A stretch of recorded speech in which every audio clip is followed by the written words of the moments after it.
สงฆ์อันเป็นสรณะที่เปิ่งของหมู่เฮาต่างหลายขอกราบไหว้สาบุญญาปารมีธรรมท่านอาจารย์ท่านพระครูสมุวิสุวัฒน์วรกิจโยผู้อำนวยการสถานีวิทยุ คลื่นพระพุทธศาสนาการศึกษาและวัฒนธรรม 104.50 ท่านเจ้าอาวาสวัดไผ่หินพร้อมไปด้วยต่างพระสงฆ์องค์เนรทุกรูปทุกองค์ในความเคารพอย่างสูงสุดยิ่งครับผมขอกราบนมัสการท่านอาจารย์ท่านพระครูใบดิกาสมัครญาณสีโลด้วยความเคารพครับผมครับผมสวัสดีโยมปี้พิสมัยผู้ดำเนินรายการสวัสดีพ่อแนน74ด้วยเนอนมัสการครับสวัสดีลุงหนุ่ยเนอครับนมัสการครับผมแล้วก็ขอเจริญพรคณะสัตยาญาติโยมศรัทธาสาธุชนคนดีเฮาทุกท่านมาแล้วเนอวันนี้อาตมาภาพก็ได้รับมอบขันธะจากโยมปี่พิสมัยว่าอาจารย์กันไปก่อนเนอปี่ปวดเขี้ยวปวดฟันขนาดนักก็บัดอย่างว่าแต่มันปวดเขี้ยวนี่นะมันผ่อยบ่หูก็ผ่อย มันปวดมาแล้วมันเต้นที่จะบ่ม่วนก็อาหารอกหันใจนอถ้าว่าพักใจต้องพักเนอก็วันนี้สถานญาติโยมเฮาก็มาปะกันในวันเสาร์วันนี้เป็นวันเสาร์ที่24เนาะพฤษภาคมพุทธศักราช2568เดือน8เหนือเดือน6ใต้แฮมมานี่13ค่ำวันนี้ไผทำการมงคลอันใดดีนะวันนี้วันพุธนี้บ่ได้แล้วเนอะวันพุธเป็นวันผีหัวหลวงบางตำราบอกศัตรูปองหายบางตำราก็บอกว่าศัตรูคอยท่าก็สรุปแล้วก็มันบดีนอกว่าแน่นอกครับวันฮือนี้บางตำราก็บอกผีแม่ไม้ปองเอาบางตำราก็บอกว่าผีข้าหลวงปองเอามันก็บดีอยู่นั่นนะปอกันแล้วเนาะปอกันนะแต่มันจะไปดีก็คือวันเดือนเก้าออกมันจะไปดีวันอังคารปุ้นเนี่ยอันนี้เป็นเกตเล็กเกตน้อยเนอะก่อนที่จะได้ปะรายการของเฮาก่อนที่เจอป้อนแหนได้อู้เนาะอันนี้จะเอาเคสจะออกจากบ้านเนอะพายออกไปค้าขายรายล่องก็ดีเคสออกบ้านเนี่ยคนว่าวันอาทิตย์วันอาทิตย์เอาน้ำลูบหัวแล้วก็ออกบ้านวันจันทร์วันจันทร์นี่นอนเหี่ย1 นาทีแล้วก็ออกบ้านไปวันอังคารกินข้าว3 กำวันพุธกินน้ำ3 อึกวันพัดนี่มันมี2 ตำราวันพัดนี่บางตำราบอกเอาขี้เต่าไฟตาหน้าแข้งบางตำราบอกว่าเอาแป้งตาองค์มืออันนี้ก็ไปทำลาย วันศุกร์คือตบขา3 กำวันเสาร์ไหว้พระอันนี้ก็คือเคสที่จะออกจากบ้านค้าขายรายล่องเนอะอันนี้เป็นเคสยืมของพ่อหลวงนานอาคมเตชะนามายืมของพ่อลุงนานอาคมเตชะนามาอันนี้เอามาอู้ถึงเคสจะออกจากบ้านจัดจองเนาะต่อไปปากับป้อแหนน74ก่อนเนาะขอบคุณลุงมือรายงานตัวคนเลยครับเอาลุยเอาเลยขอกราบนอบน้อมพระเถระทุกเถระทุกลูกทุกสนโอนครับผมกราบมัสการอาจารย์พระครูสมุทรสวัสดิ์วรกิจโตครับผมจะมีสาเวลานำมาอาเกียรติครับกราบมัสการพระครูใบดิกาอาจารย์มาครับผมเชิญพ่อลุงหนุ่ย กาไว้สาอาจารย์โหราครับผม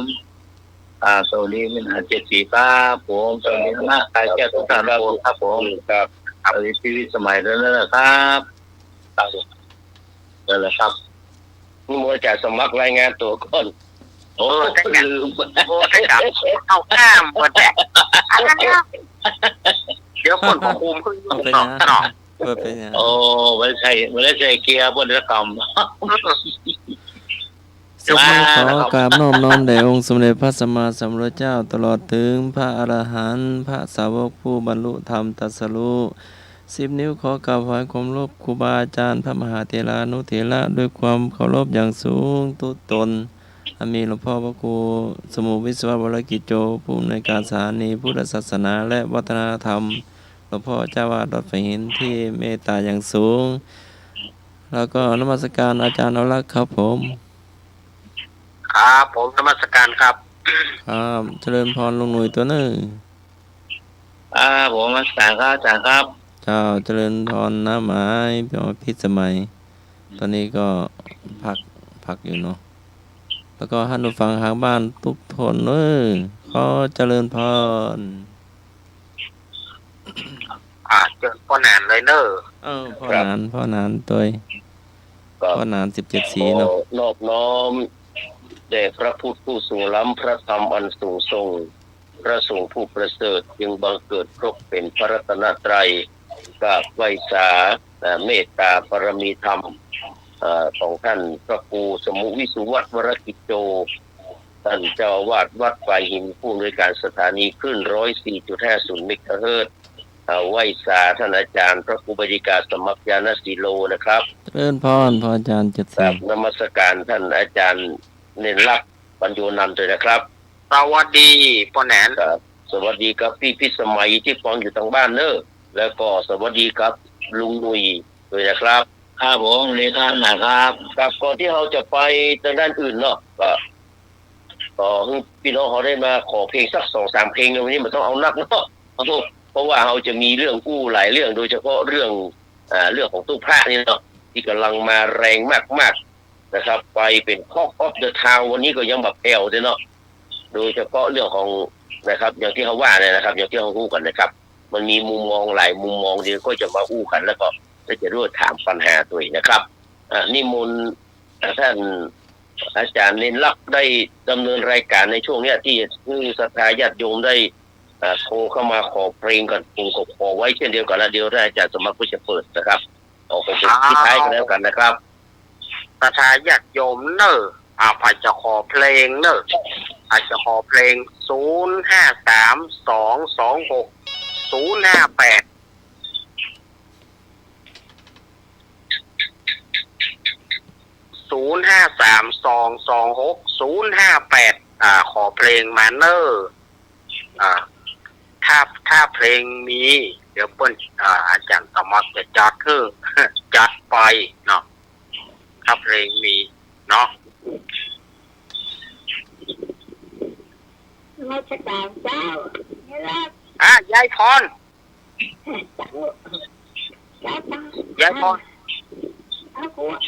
รฮะครับอันสีนานด้วยครับผมเราอยู่ขยายพรจะขอฟังเพลงอย่างเพลงนี้หายใจไปด้ามขวานลมหายใจไปด้ามขวานเนาะลมหายใจไปด้ามมุยคนที่ห้องนี่เป็นน้องเน้นน่ารักเนาะน้องเดียวน้องเดียวจะแสนจะได้หรือ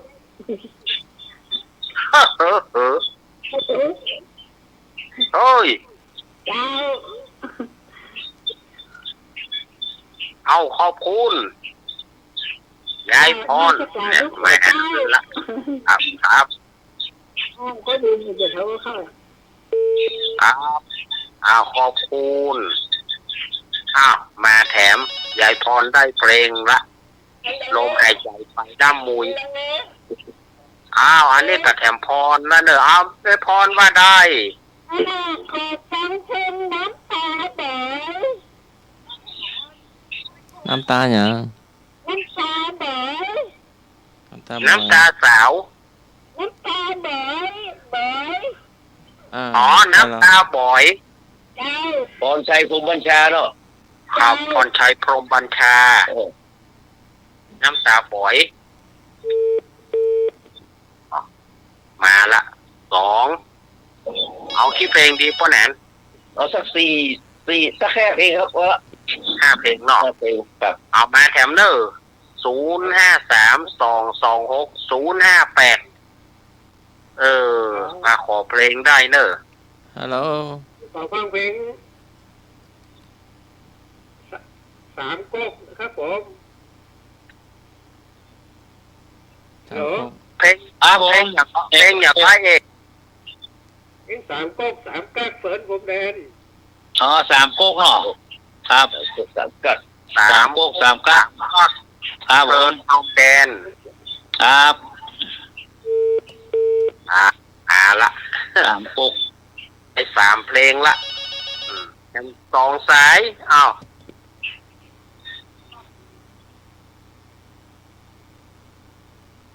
เจริญปอน รัชการเจ้า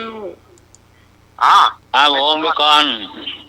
ขอเพลงเสียงครวญจากเกาหลีเจ้า ครับ แม่ครู ยังครวญจากเกาหลี เจ้า สมศรีมุ่งสวนเขียวเนาะ โอ้โห แม่ครูธัญญานะเจ้า อ๋อแม่ครูสัญญา โอ้ไม่ครูรัญญาทองยิ้มเนาะ ที่ไป อ๋อ โอ้ครูรัญญาทองยิ้มฟังอยู่เนาะ ที่ไปวัดเจริญนะจ๊ะ ครับ โยมแม่ เสียงครวญจากเกาหลีฮะ ที่โยมแม่ไปวัดเจริญนะจ๊ะ เจ้า แม่น อ๋อแล้วเราแม่โยมแม่ร้องหรือว่าใครร้อง เสียงร้องของสมศรีม่วงสอนเขียว อ๋อสวยมากนะครับเราเสียงเหมือนพี่กรณ์ เหมือนได้กะสุมาเตอเอาแถมเพลงเนาะแถมสายหนึ่ง สายหนึ่ง แถมสายหนึ่ง ไอ้คงมากับคงมาตันแล้วก็น่ะ ตานอยู่ท่าวยนะ แล้วของอาจารย์เจดศรีเนี่ยเอาทีหลังหรือว่า ไว้ที่หลังไม่เป็นไร เอาแถมสักสายหนึ่งเนอะเพลง หนึ่งเพลง แถม1 เพลง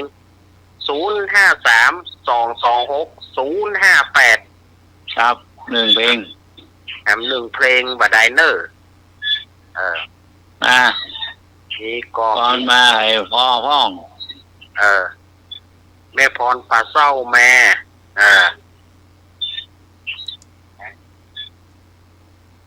แม่อารีต้นเปา มา อีสองสีมา ถ้าบ่มีจะเปิดแล้วนะอีก เปิดเลย ถ้าบ่มีอาจารย์สมัครจะเปิดแล้ว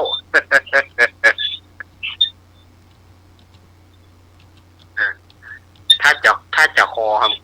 คอทำเพลงนึงก็ร้องเพลงจบก่อนเนอะตามกติกาเนาะเพลงประจบมัน เปิดที่มุนเปิดเลยอาจารย์ ฮะ ที่มุนเปิดเลยเพลงแรก เอา มาแล้ว ละอีกสายหนึ่งเจริญปอน รักษาเจ้าท่านสมา เจ้า เจ้าสวัสดีเจ้าให้หนู แม่อารี สวัสดีพี่หนามเลยนะเจ้า ครับสวัสดีครับผมนี่ครับ เอาเพลงกัมพูชาที่รักเจ้า กัมพูชาที่รักเนาะ นี่โยมแม่ยัง แม่อารีกัมพูชาที่รัก ผู้สว่างนั่นน่ะ ผู้สิทธิ์ครับผู้สิทธิ์ผู้สว่าง ครับ ต้นเป่า กัมพูชาที่เรา ได้ละ5 เพลง ได้ละ เปิดเลย จบแล้วเนอะครับ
สู้กับโจโฉรูปร่างใหญ่โตสัตย์ซื่อจริงใจ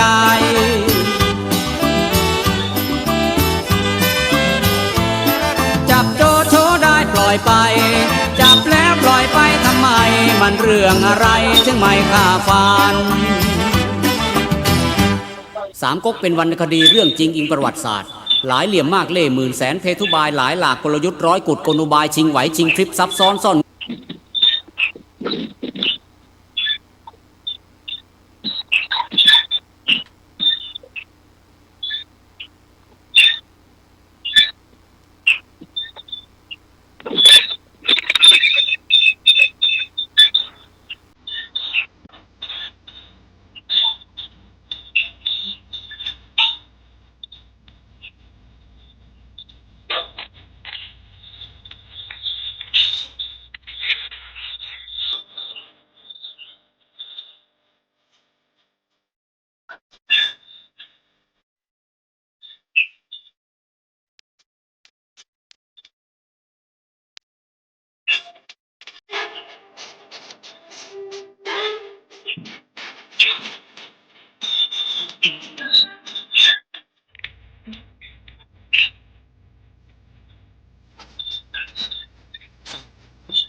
ควรรู้สู้กับโจโฉรูปร่างใหญ่โตสัตย์ซื่อจริงใจ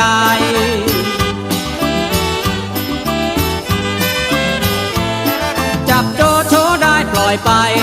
จับแล้วปล่อยไปทำไมมันเรื่องอะไรถึงไม่ฆ่าฟันสามก๊กเป็นวรรณคดีเรื่องจริงอิงประวัติศาสตร์หลายเหลี่ยมมากเล่ห์หมื่นแสนเพทุบายหลายหลากกลยุทธ์ร้อยกุดกลอุบายชิงไหวชิงทริปซับซ้อนซ่อนเงื่อนกลาดเกลื่อนความคิดต่างก๊กต่างหวังจะเป็นผู้พิชิตใช้ทั้งสมองและความคิดอีกทั้งชีวิตเป็นเดิมพันไอ้เสียเอาเพิ่มแรงครับเห็นเขาบอกว่าคงอ่างซ้ำก๊กซ้ำจบลิครบไม่ลายนะไม่ครบก็ไม่บังคับใครจะมาขุนเคืองก็เห็นจะไม่บังควรเป็นอย่างนั้นไปอีกแล้วก็อ่านกี่จบอ่านไปแล้ว49จบกะจะอ่านให้ครบ50จบไอ้สามก๊กนี่มันมีก๊กอะไรบ้างนะมันก็มีก๊กเล่าปีก๊กโจโฉก๊กซุนกวนไงล่ะเลี้ยวกล่องเล็กกล่องอาเพิ่งครับก๊กเล่าปีนี่มีใครบ้างเลยรู้เปล่ารู้ก๊กเล่าปีก็มีเล่าปีเล่าเปียวเล่าเสี้ยนเล่าสาโทเล่าเอ็กโอเล่าขาวเล่าแม่โขงเล่าบรันดีเล่าไวเล่าเถื่อนเล่าเสี่ยงชุนเล่าองุ่นเล่านิทานโธ่ขั้นข่อยมีโอกาสได้ไปอยู่น้ำก๊กกับเขาแล้วข่อยก็สิเรียกอยู่น้ำก๊กเล่าปีหันเลวจะช่วยเขาออกรบเลยบ่ข่อยที่ไปนางฟาดเล่าสาโทให้มันเบิดมือเลย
ก็ทำเต็มที่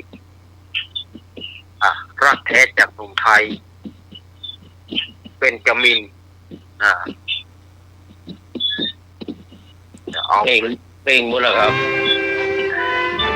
นะ เพลงหมดเลยอ่ะ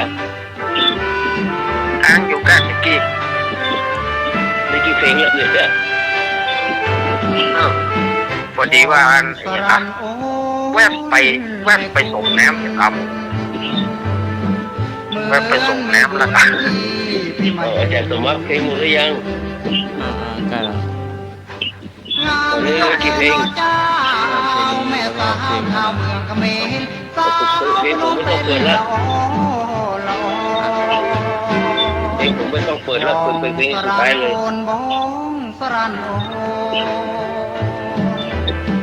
เห็นใจคนเมืองไทยเกิดหนอความรักมันฟังแน่นข้ามแดนมายืนเฝ้ารอละอละอสาวกัมพูชาที่พบงามงอนที่นครธมใต้ร่มทองว้าวคืนฟ้าสกาวมีดาวเด่นฟ้า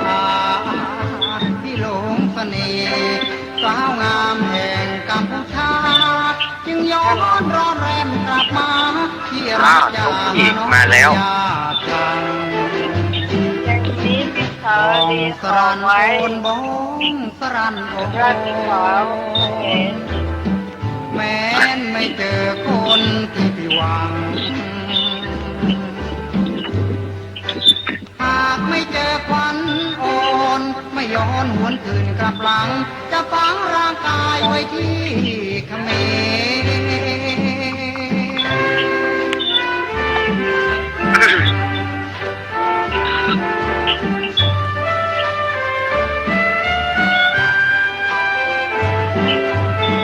ที่พบงามงอนที่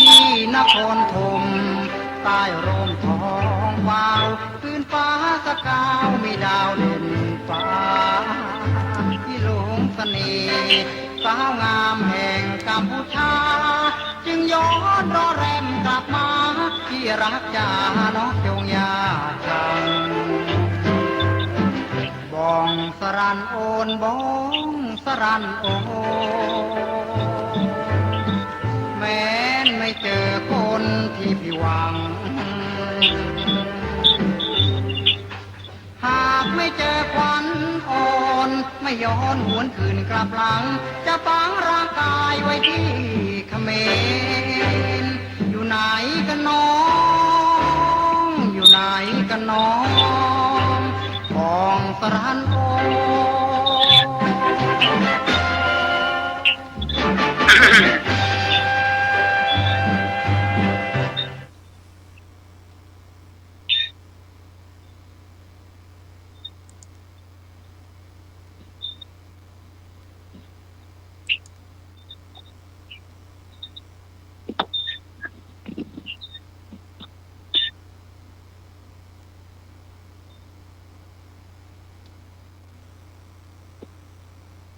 พ่ออาจารย์ไม่ได้เปิดเนาะ ไม่ต้องเปิดแล้วครับผมหมดแล้วเพลงเนาะ ครับ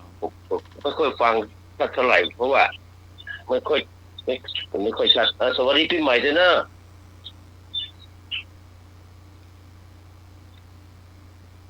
แม่แป๊บเดียวไปแล้วครับปีใหม่อ่ะ อะไรกัน กับก่อนที่จะเข้าในรายการอู้จากับบรรดาในการท่านที่รับฟังอยู่ทางสถานีทางบ้านนะครับก็กราบนมัสการขอบพระคุณในเมตตาปรมีธรรมของท่านพระครูสมุวิสุวัฒน์วรกิจโจนะครับที่ได้นำเจ้าหน้าที่จากสถานีไปทำการถ่ายทอดนะครับที่วัดเจ็ดลินในงานบำเพ็ญกุศลสัตมวานนะครับของท่านอาจารย์พระมหาวิษณุจารุธรรมโมกับพระเจ้าวาดวัดหนองเจ็ดลินนะครับพร้อมกับขอบคุณพี่พิสมัยสุริโยดรพร้อมทีมงานนะครับที่ไปตั้งโรงทานในวันที่13นะครับขอบพระคุณแม่ครูยาเนอนะครับขอบคุณทุกท่านนะครับที่บางคนบางท่านที่แปะวัดแสนฝางพวกกับฟังอยู่นะครับ แล้วก็หลายคนหลายท่านที่ฟังนี่แม่จันเซ็งนะครับ ที่บ้านต่อเนี่ยผมก็คงจะฟังอยู่นะครับ หลายที่หลายต่างเนอะบางคนเพิ่งก็ไม่ได้โทรมาขอบพระคุณทุกคนทุกท่านด้วยน้ำใสใจจริงจากคณะศิษยานุศิษย์ของท่านอาจารย์พระมหาวิษณุจารุธรรมโมนะครับ วันนี้นะครับจะมาอู้เรื่องพระเนาะเนื่องจากว่าช่วงนี้ที่ก็ฮิตชัดเหลือเกินเรื่องพระเรื่องทุเจ้าโดยเฉพาะพระบดีนี่นะ ที่จริงความจริงแล้วอาจารย์นิรักษ์นั้นมันก็มีมาตั้งแต่สมัยพุทธกาลแล้วไม่ใช่ว่ามีพระดีพระบดีมันมีมาหมดเลยตัวนี้นะแม่นพระเป็นต้นฉบับของการแห้มนี่มันก็เริ่มจากสมัยก่อนแล้วนะครับไม่ใช่ว่ามีแค่สมัยนี้อย่างเดียวแต่ดังนั้นนะครับเปิ้นเลยว่าเฮามาตะแกงร่อนพระดังพระดีนะครับบอกพระยอดดื้อพระยอดดื้อในสมัยพุทธกาลนี่ก็มีครับพระกินเหล้าก็มีเนาะพระกินเหล้าก็มีเช่นพระสาคตะในวันนี้จะมาอู้เรื่องพระสาคตะนี่ตัวน่ะพระหัวดื้อนะครับอย่างฉัตรพักคีนะครับพระกิจสะพระฉันนะนี่ปัตตสมยศดื้อแล้วพระฉันนะนี่เนาะเป็นสหชาติกับพุทธเจ้าเนาะเป็นเพื่อนพุทธเจ้าออกบวชตัวอย่างไรแล้วมันขนาดโมกขลานะสารีบุตรด่าว่านี่มันด่าทบอย่างแบบแสบๆเลยนะก็มันมีกูกับพุทธเจ้ากับบริบทหรือว่าไล่นะไล่แล้วจนโดนภูมิธรรมแต่พุทธเจ้ายังบอกว่าโอ้พระข้าพตายนะแต่ต้องไปกู้กับขมันไอ้นะถึงโคตรมันมาได้ขาบมันมาได้ลาบมันมาได้แล้วที่พระเจ้าปรินิพพานเนี่ยถึงโดนเนาะถึงโดนภูมิธรรมเนี่ยว่ำบาดบวยพอดเนี่ยเนาะพระมากในลาบปัจจัยเตศแหมยังว่าแหมยังนี่ก็มีเนาะมีอย่างพระอุนันพระอุปนันพระสากยบุตรเนี่ยนะครับแล้วก็พระทะเลาะกับโยมก็มีนะพระนักเลงพระก่อสร้างเป็นพระนักเลงจอมงอแงนะที่บอกว่าขนมแดกงาเนี่ยนะที่ไปวิวาทกับกิตตครหบดีนะครับแล้วก็มีแห่งหลายๆพระดีก่อนนักเนาะพระดีก่อนนักแต่ก่อนนี่มีภิกษุณีขายตัวก็มีนะแอบแค้ประเวณีก็มีนะพระที่มีหมดนะเราจะได้เราจะได้เล่าในวันต่อไปเนาะพระที่ดีก็มีนะพระยอดกตัญญูอย่างพระสารีบุตรเนาะนะครับพระสารีบุตรพระมักน้อยสันโดษเรียบง่ายอย่างพระมหากัสสปะเนี่ยพระอัญญาโกณทัญญะเนี่ยโอ้คุณสมถะพระผู้ที่มีนิสัยอ่อนโยนน่ารักอ่อนน้อมถ่อมตนถึงแม้จะเป็นน้องพระพุทธเจ้าอุปถากเป็นเลขาพุทธเจ้าคนก็บ่ได้กลางนะอ่อนน้อมถ่อมตนทุกอย่างแล้วก็มีแหมพระแก่สอนว่านอนสอนง่ายอย่างพระราธะนี่เนาะพระฤาษีของพระสารีบุตรเนี่ยโอ้แล้วก็มีแหมหลายนักภิกษุณีที่เก่งก็มีสามเณรลาหูนก็เรื่องใกล้การศึกษาเนาะก็มีนักนะครับดังนั้นมันเป็นเรื่องธรรมดานะครับมันเป็นเรื่องธรรมดาคนเฮาหรือว่านักบวชผู้ที่ถูกกิเลสครอบงำก็จะต้องวิปริตแปรปรวนไปตามเรื่องต่างๆนานามันมีขึ้นมีลงมีสูงมีต่ำแม่นประสบกับปัญหาหรือความทุกข์ทั้งในปัจจุบันและอนาคตอย่างไรหมูจบสิ้นสักทีหมูจะน้องเกณฑ์เนี่ย มันยุ่งขนาดนั้นพระพุทธเจ้าพระองค์จึงมีกระบวนการพัฒนาคนอันได้แก่คือสิกขาก็คือความรู้คู่กับการฝึกฝนมันจึงจะเกิดนะครับเป็นมีความรู้คู่ความประพฤติมนุษย์หรือว่าคนเฮาผู้ที่ฝึกดีแล้วเนี่ยเรียกว่าทันโตเศรษโถมนุษย์เสสุเนาะคนที่ฝึกดีแล้วเนี่ยเป็นคนที่ประเสริฐในมนุษย์เขาเนี่ยเหมือนกับช้างม้าที่มันฝึกดีแล้วมันก็เป็นสัตว์ที่ควรค่าแก่การใช้งานส่วนคนนั้นนะครับแน่นอนครับปกติโดยทั่วไปแล้วเป็นผู้ที่ประเสริฐกว่าสัตว์หลายเท่าเนาะแต่บางเกื้อก็ทำตัวคือต่ำกว่าสัตว์ก็มีนะครับดังนั้นเราก็ต้องดูหลายๆสิ่งหลายๆอย่างนะครับไม่ใช่ว่าหันเรื่องเดียวแล้วโอ้จะเลิกเข้าวัดจะเลิกไหว้พระสงฆ์ละ บ่เอาละบ่กินบ่ตานบ่อะไรอย่างสักอย่างละบ่ตายบ่เอาละนะครับไม่นะ เนาะเฮานี่มันไปคิดโดยส่วนเดียวนะเฮาต้องคิดให้มันรอบคอบมากกว่านั้นเนาะอย่างเฮาถ้าเฮาใกล้เฮาจังหมอสักคนหนึ่งเนี่ยเฮาไปโรงพยาบาลนี่ได้อีกโรงพยาบาลนี่มีเฮาก็ไปโรงพยาบาลอื่นก็ได้หรือว่าเฮาสัญญาว่าเฮาต้องอยู่ไปโรงพยาบาลแล้วเจ็บไข้ได้ป่วยจังหมออีกมันหมอคนเดียวแล้วหมอส่วนดอกที่หมอกรุงเทพเพิ่นบ่ยังอีกโรงพยาบาลกรุงเทพบ่ต้องหลายอย่างนะต้องคิดให้ดีๆนะเนาะคิดดีๆนะครับดังนั้นความสำคัญอยู่ที่ว่านะครับเราต้องแยกแยะอย่างที่มันชัดเจนไม่ใช่ว่าอย่างเกิดขึ้นในพระพุทธศาสนานะครับซึ่งเป็นของตัวเฮาเนี่ยนะครับยกเว้นแต่คนที่มันมีศาสนาก็มีนะเวลามีอย่างศาสนาของตัวเก่าก็เนาะบ่ได้บ่พอนะประชดประชันนะประชดประชันบางคนว่าบักกราบละบักกล้ากราบละพระสงฆ์นะคงจะได้กราบแต่พระในโบสถ์หรือว่าไหว้พระเครื่องจะดีกว่าว่าการกระทำแบบนั้นเพราะว่ามันมีผลดีใดๆทั้งแก่ตัวเก่าและคนอื่นรวมทั้งพระศาสนาด้วยเพราะเอาไปมอบศาสนาให้กับคนที่ทำผิดหรือว่าพระที่บดีทั้งที่เขาเองเนี่ยเป็นเจ้าของศาสนาในฐานะเป็นไงครับเป็นพุทธบริษัทนะครับดังที่หลวงพ่อประยุทธ์โตนะครับเพิ่นเคยให้ข้อคิดว่าเมื่อเขาเป็นเจ้าของบ้านเมื่อไฟไหม้บ้านเราก็ต้องช่วยดับไฟช่วยกันดับไฟหรือเมื่อโจรเข้ามาลักสิ่งของในบ้านเราก็ควรจะต้องปกป้องสมบัติของตนบ่ใช่ประชดประชันเยอะสมบัติคือไอ้โจรไปใหญ่น่ะมันไปได้ยังไงก็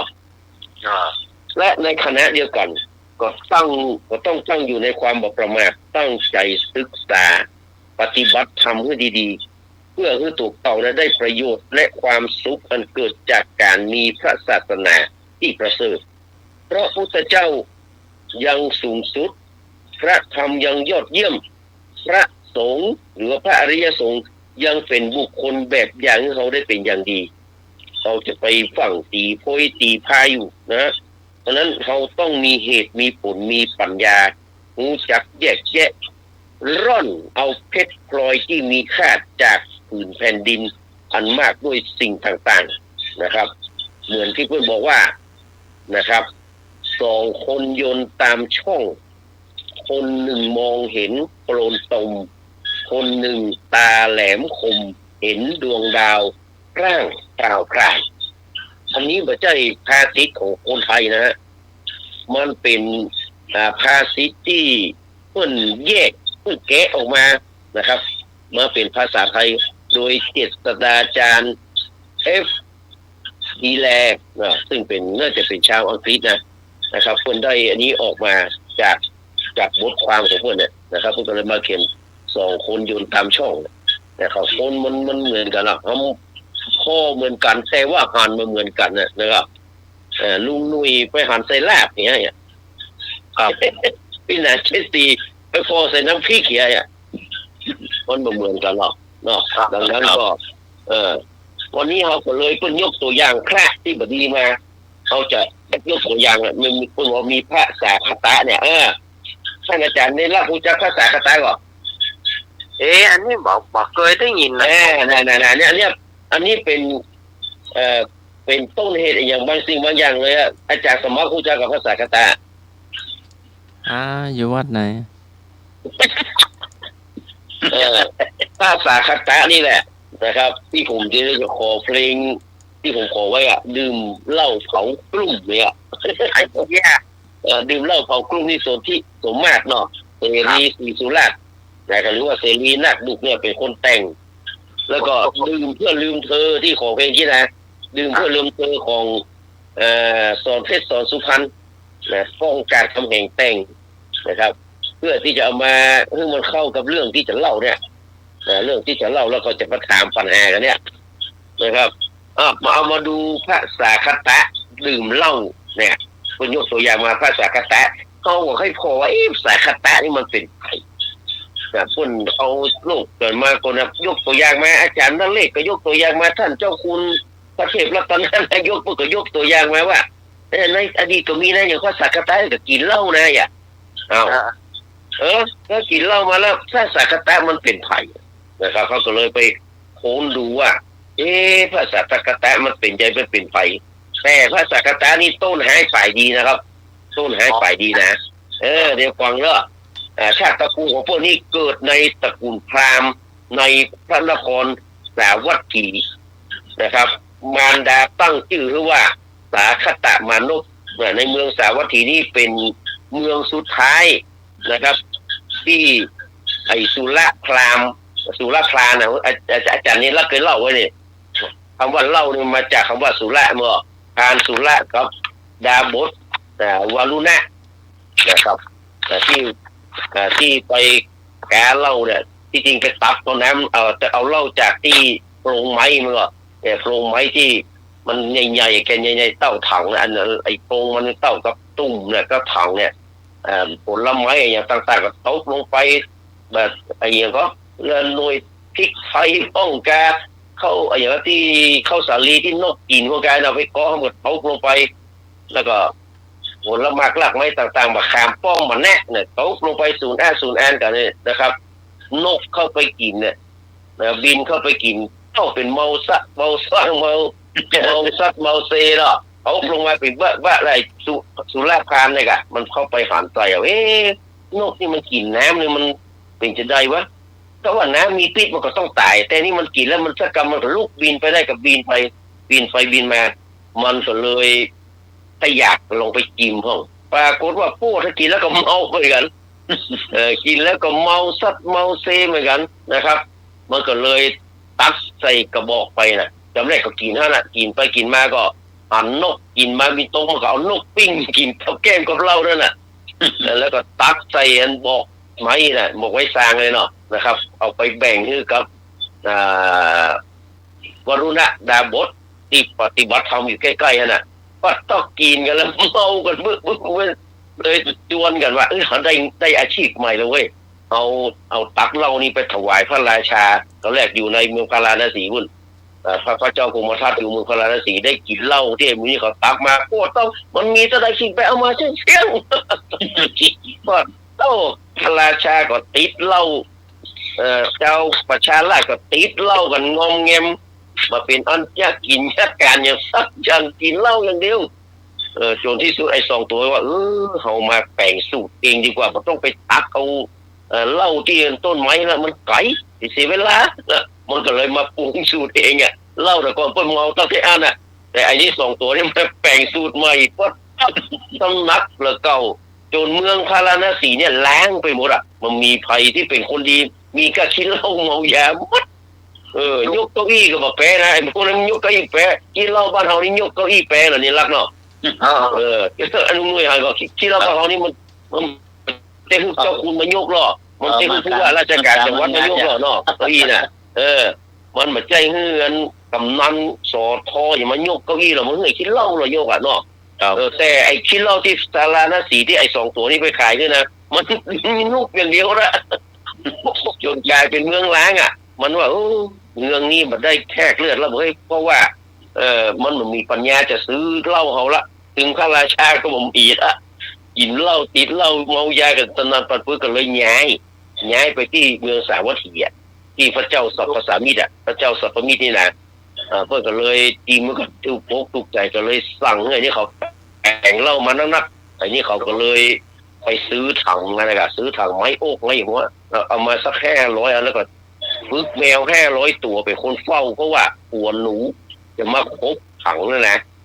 หัวหนูนะแมวมันลืมขึ้นว่าแมวก็อยากกินน้ำแมวก็โดนขังในห้องเลยอยากกินน้ำมันก็เอาเข้ามันอย่างเขาดองแล้วมันก็ซึมมาเนาะแมวมันก็อยากกินน้ำมันก็เอาลิ้นลีทำถังน่ะนอกถังน่ะเมากันสลบหมดเลยแล้วพระราชาสัพพสามิตรมันก็สงสัยแล้วว่าไอ้นี่เขามันอย่างไรลูกที่ไหนมามันก็เลยส่งทหารไปสอดแนมไปหันแมวตายมันก็ลงมารายงานเลยกะมารายงานให้พระราชาสัพพสามิตรอ่ะ เจ้าเมืองสาวัตถีอ่ะโอ้ไอ้นี้ก็จืดบัดดีจะปรับปรุงก็โชว์เนาแล้วแหละก็เลยสร้างมาตัดคอไอ้อันสุราปามกับอันสุราพานกับอันวารุณะตาโบนี่นะเรียบร้อยเลยพอร้องอ้อนวอนอย่างไรก็ถึงได้แอมกำไอ้ทหารนั้นติ๊กก็แมวฟื้นแล้วอ่ะแมวฟื้นก็เลยติ๊กมาบอกพระราชาไหนๆกันไหนๆเว้ยเอามากินกันยังไงล่ะโอ้กำลังจะกินพระอินทร์หูถึงความชิบหายที่จะเกิดขึ้นครับเมือง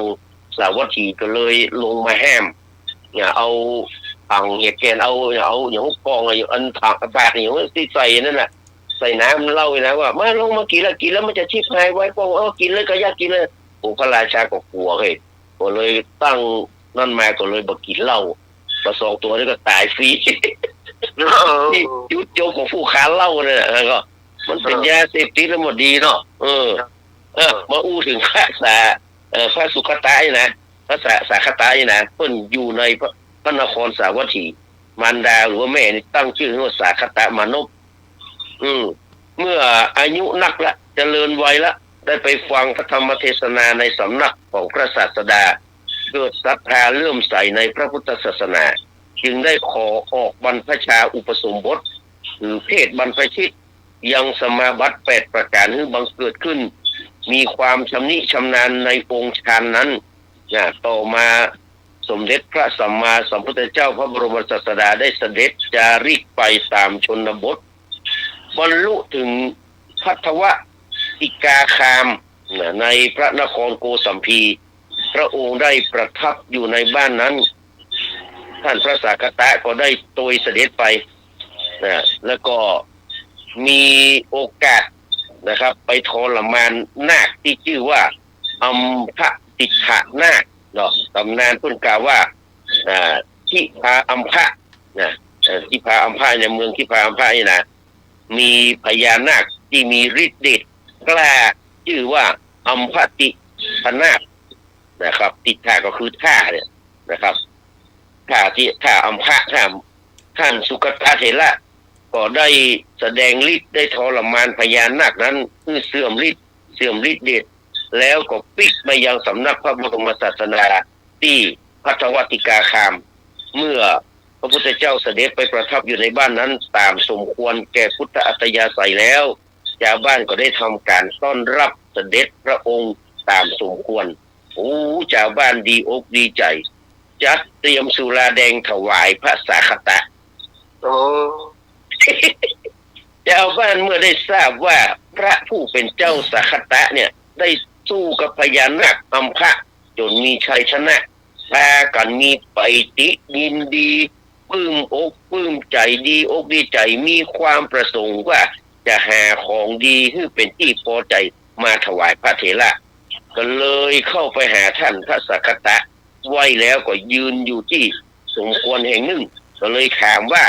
ท่านผู้เจริญไอ้หยังเป็นของที่หายากและชอบใจอย่างยิ่งสำหรับพระผู้เป็นเจ้าสาคตะยังมาตั้งให้ตอบเชื่อไอ้บูหายลึกหลวงนะชับพักคีตอบแทนนี่นะมันฟังว่าโอ้ยอุบาสกอุบาสิกาทั้งหลายเอ๋ยสุราหรือว่าเหล้าอ่อนใส่สีแดงตีนกพิราบนี่นะเหมือนกับตีนกพิราบเนาะสีแดงอ่อนมันเป็นสุดยอดที่ดีที่ชื่นชอบและหายากท่านทั้งหลายจงไปจัดมาถวายเตอะแล้วมันก็ยากอะไรกันเนาะมันยากโดยมันใจเป็นพระสาคตะเป็นคนบอกนะไอ้ชัพพคีมันเนี่ยเป็นคนบอกที่จะบอกว่าชัพพคีมีใบบ้างผู้คนเหล่านั้นก็เลยจัดสุรานั้นไว้ทุกหลังคาเรือนเมื่อหันพระสุกตะไปบิณฑบาตก็เลยนิมนต์ว่าท่านเจ้าขอพระผู้เป็นเจ้าดื่มสุราอ่อนอันแดงใสเหมือนกับตีนนกกะแกนะก่อนเถอะพระสาคตะก่อนฉลองศรัทธาไปกู้บ้านหมูจะมีที่บ้านเนาะไปกู้บ้านบึกกันออนเดอะล็อกโดยอำนาจสุราทำให้ท่านเนี่ยมึนเมาลืมสติเมื่อออกจากพระนครก็ล้มลงที่ประตูพระนครพระบรมศาสดา รับทราบก็เลยรับสั่งให้หมู่ทุเจ้าเนี่ยไปพยุงท่านไปสู่วิหารแล้วก็ทรงสำนิติเตียนและมีประการต่างๆในท่ามกลางสงฆ์ไปโดนตีแม่เนาะแล้วก็ทรงบัญญัติสิกขาบทแห้มภิกษุบ่ให้ดื่มสุราเมรัยแถมต่อไปว่าสุราเมระยะปาเนปาจิตติยังก็แปลความว่าการดื่มสุราเป็นอาบัติปาจิตติดื่มสุราเมรัยนะเนี่ยเรียนไว้แต่อาพาธไม่ใช่กันนี่ละอาพาธที่มันจำเป็นแล้วต้องจะกินยาจะนี่อย่างนี้เนาะก็เป็นยาให้เนาะเพื่อมันเข้ายาอันนั้นอันนั้นเว้นไว้เนาะอันนั้นต้นเว้นไว้ท่านวันรุ่งขึ้นพระสาคตะเนี่ยสร้างเมาที่ผมขอเพลงสร้างเมายังคิดถึงเจ้าไม่สร้าง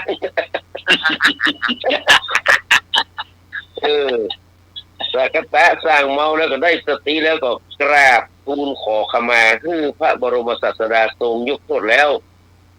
ก็ได้บังเกิดความสังเวชสลดหดหู่ในหัวใจก็เลยทำการในการกระทำเช่นนั้นมันบดีตั้งแต่นั้นเป็นต้นมาท่านก็อุตสาหะวิริยะเจริญวิปัสสนากรรมฐานนะครับแห่งประเมินก็ได้สำเร็จพระอรหัตผลบรรลุนะครับเป็นอาเสขะบุคคลอาเสขะบุคคลหรือคนที่ไม่ต้องศึกษาละอยู่ในพระพุทธศาสนาอันนี้อยู่นักธรรมโทเนาะบุคคลสองอย่างนี้นะเสขะเนาะแต่เสขะถ้าที่ยังต้องศึกษาเนาะอาเสขะถ้าที่ไม่ต้องศึกษาละนี่นะแล้วก็ได้ต่อมาภายหลังเมื่อพระบรมศาสดาเสด็จประทับอยู่ที่เชตวันมหาวิหารก็ได้ทรงตั้งให้ท่านพระสักกตะไว้ในตำแหน่งเอตทัคคะว่าเป็นยอดของภิกษุสาวกผู้ฉลาดเข้าเตโชธาเตโชธาสุปุสลานังเป็นผู้ฉลาดในการเข้าเตโชธานี่ก็คือเรื่องของพระสักกตะผู้ดื่มเหล้านะครับผู้ดื่มเหล้าแต่ว่าภายหลังสำนึกตัวเก่าได้นะครับก็เลยบรรลุพระอรหันต์แล้วก็ได้เป็นเอตทัคคะของพระพุทธเจ้าคือเป็นเลิศทางที่เข้าสมาบัติด้วยเตโชธาตุดังนั้นก็เรื่องนี้ก็เอาไว้ที่นี่ก่อนเพราะว่ามันดึกละเนี่ยจะถามปัญหาสักน้อยมันพูดเขามาเล่าเรื่องที่มันคล้ายๆที่มันเกิดขึ้นแถวสามพรานนี่นะมันพูดกันละจะเลือกเอาเรื่องคนสามพรานนะเพราะคนพระผู้นี้นี่เป็นพระนักเทศน์หลากในการเทศแบบรู้น้ำไหลไฟดับไผ่ฟังให้หูตู้หมดละแต่ความประพฤติตรงกันข้าม เป็นผู้มากในลาภปัจจัยแน่เดี๋ยวพวกที่เขาก็มาว่ากันตรงนี้แล้วก็จะเล่าแถมของตู้เจ้าที่ตาตีตาต่อยกับชาวบ้านวันพรุ่งนี้จะมาเล่าแต่มาวันนี้ถามปัญหาก่อนเอาปัญหาที่ง่ายๆเนี่ยที่ผมว่าตะกี้น่ะที่ว่าสองคนโยนตามช่องคนหนึ่งมองเห็นโคลนตมคนหนึ่งตาแหลมคมเห็นดวงดาวพร่างกล่าวพรายถามว่าในภาษากวีเนี่ยเพิ่นฮ้องบทเหล่านี้เนี่ยฮ้องว่าอย่างฮ้องว่าอย่างกกรอน8สุภาพขอกรอน6ขอควายกาบยานี11งองูถูกทุกข้อจอจานผิดทุกข้อไอ้สองคนโยนตามช่องเนี่ยนะครับเพิ่นบอกว่ามันเป็นภาษากวีเพิ่นฮ้องว่าอย่างกรอน8สุภาพกรอน6กาบยานี11ถูกทุกข้อผิดทุกข้อมีถึงจอจานเนอะแม่ครูยาจะตอบก็ได้เนอะมาเลย0532260058อะไรครับมาเนอร์สถานจัดจมที่จะต้องพุทธสมองเจ้าเสี่ยตอบกาบยานี ปีใหม่ตอบกาบยานี กาญาณีเนาะ กับยานี11ถูกต้อง ครับ โอ้ ถูกต้อง โอ้มาแรงแซงทางตรง มัน อย่างเขาอ่านกรเป็ดว่าถ้ากรเป็ดก็เป็นถ้าจีวรเนาะถ้าจีวรร้อนรุ่มสุมในอก นั่นนรกกำลังมาอย่าสงสัย จงเข้าหากรรมฐานในทันใด อย่าปล่อยไว้ให้จิตถูกริดรอน อย่าเผลอเลอเซ่อซ่าสีกาคาบเธอคือดาบสับสบงให้ปลิวว่อน อย่าหลงปนบนหาหมู่วานอนครองจีวรเอาไว้ให้มั่นคงเหมือนเขากำมหาวิษณุ เ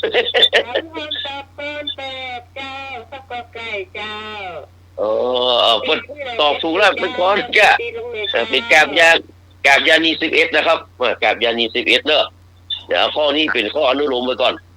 มาถามกันครับข้อที่2ที่เฮาอู้เรื่องฉับพักทีเนี่ยถามว่าฉับพักทีเนี่ยมีพระกี่รูปฉับพักทีคำว่าฉับพักทีเนี่ยมันมีกี่รูปทุกเจ้าน่ะเดี๋ยวเราจะมาเฉลยว่ามันมีไข่พ้องกอไก่6รูปขอไข่7รูปขอไข่8รูปงองู9รูปจอจาน11รูป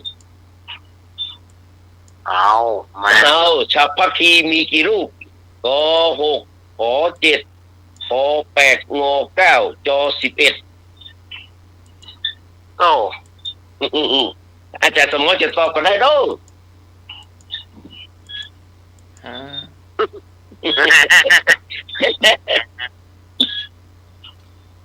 สัพพคีอยู่วัดกี่ตนกะ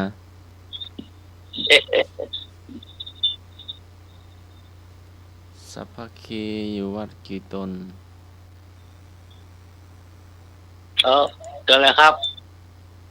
พอจะตอบว่าครับฉับพักทีนะครับเราได้ยินมาเมินละว่ามันมีกี่ตนกันเนี่ยฉับพักทีแต่ถ้าแต่ก่อนที่จีนนี่มีแก๊งออฟโฟแก๊ง4 คนแต่ก่อนที่มันเดือดร้อนทำให้จีนเดือดร้อนแต่ก่อนในสมัยปฏิวัติวัฒนธรรมอันนี้ที่ตนหมู่นี้นะเดือดร้อนนี่ขนาดนี้ก็บอกเอาเรื่องใหม่ก็เอาเรื่องเก่ามาเดือดร้อนพระพุทธเจ้าต้องสร้างบัญญัติใหม่มาเรื่อยโ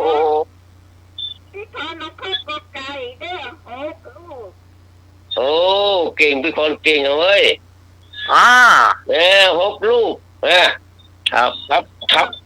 บก็มาจากคำว่าชาเนาะชาหรือว่าชัดชานะครับชาก็แปลว่า6เนอะแปลว่า6แล้ววักทีก็คือหมู่ที่เป็นพวก6นี่ล่ะพวก6ผมว่าเก่งโตมันมีเพิ่นแบ่งเป็น2กลุ่มรูปแรกนี่ชื่อว่าพระปันทกะนี่รูปที่2ชื่อว่าโลหิตกะรูปที่3ชื่อว่าเมตติยะรูปที่4ชื่อว่ากุมภชกะรูปที่5อัสสชิคนละอัสสชิกันนะครับแล้วก็6รูปที่6นี่ชื่อว่าปุณพสุกะปุณพสุกะเมื่อกี้กะหมดเลยล่ะสองรูปแรกนี่นะบักก็เรื่องใหม่แต่ว่าเอาเรื่องเก่าอย่างนั้นนะจะปวดหัวกันนะ2คนนี่นะแต่ว่าถือว่ายังอยู่ในที่จะบ่มีปัญหานักเท่าไหร่แต่3-4ตัวหลัง3-4ตัวหลังเนี่ยเมตติยะกุมภชกะอัสสชิปุณพสุกะนะต้นห้องลัทธิปาปะภิกขุคือภิกษุชั่วไร้ยางอายก็เรื่องใหม่ย่ำเอาเรื่องเก่าแถมเรื่องเก่ายังหายได้ความงวยหายความควายก็ไม่ก็จะเช่าได้บัญญัติไอ้สิกขาบทใหม่มาที่เก่งลุงเรายังว่าจำละซะแต่จวนเมียเพิ่นไปไอ้นอนตัวกับเมียก็มีสเปดวันนี้ยุ่งกันแน่นี่มันไม่ใช่ว่ามีก็สมัยนี้นะมันมีตั้งสมัยพุทธกาลมาแล้วนะเนาะเรื่องนี้นะเพราะฉะนั้นเมียตัวให้มี6ลูกเนี่ยมี6ลูกเดี๋ยวเราจะมาถามเรื่องของพระสักคตาเนี่ย ข้อที่สามนะครับพระสาคตะดื่มสุราแดงจากชาวบ้านมาจากเหตุอะไรนะพระสาคตะดื่มสุราแดงจากชาวบ้านมาจากเหตุอะไรและใครเป็นผู้แนะนำให้ชาวบ้านนำมาถวายเอาล่ะที่สาเหตุที่ต้องดื่มเพราะอย่างกอไก่ลบชนะพญาเสือโคร่งชาวบ้านคิดเอาเองขอไข่ปราบพญานาคได้ฉับพักคีเป็นคนแนะนำขอควายปราบพญานาคได้ชาวบ้านคิดเอาเองงองูปราบช้างใหญ่ได้ฉับพักคีเป็นคนแนะนำอันแรกที่เสือโคร่งอันที่ชาวบ้านคิดเองขอไข่เนาะปราบนาคฉับพักคีเป็นคนแนะนำแล้วก็คอควายปราบนาคชาวบ้านคิดเองแล้วก็นำมาถวายแล้วก็งองูปราบช้างใหญ่ได้ลูกที่เป็นคนแนะนำข้อใดเลยครับเสือโคร่งช้างมีมดพญานาคครับพญานาคก็มีข้างเดียวที่โค้งน้องเมียมีเนอะ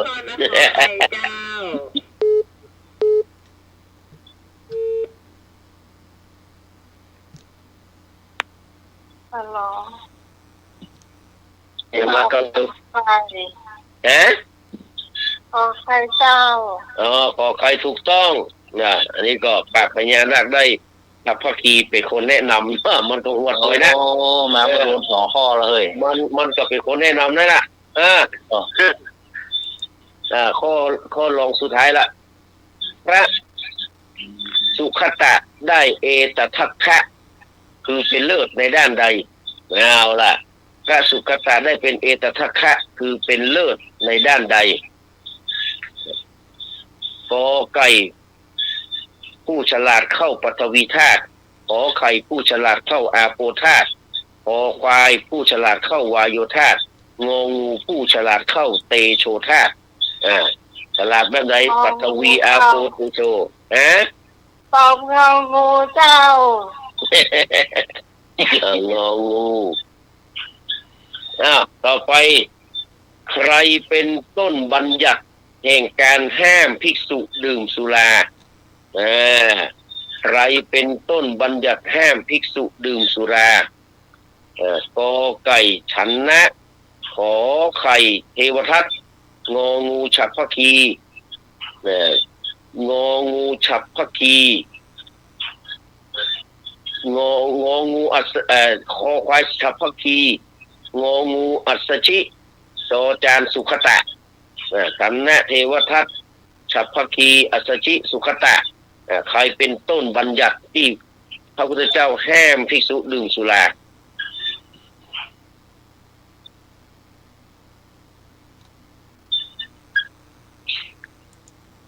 มีก็ญาติโยมเนาะมาแถมเน้อจะขอกี่เล่าตอบได้เลยโอนโต๊ะได้รับกันดีนะถ้าเห็นพ่อเลยค่ะบ้านอาตมากับลังโต๊ะเนอะมันโต๊ะเฉยโอนโต๊ะได้ยินรับกันดีเนาะ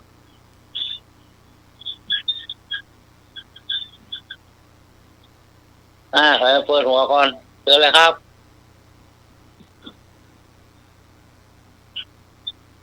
มีกอมาเลย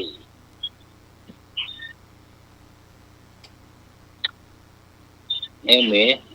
มีนะจานนี้รักเมาหมดเลย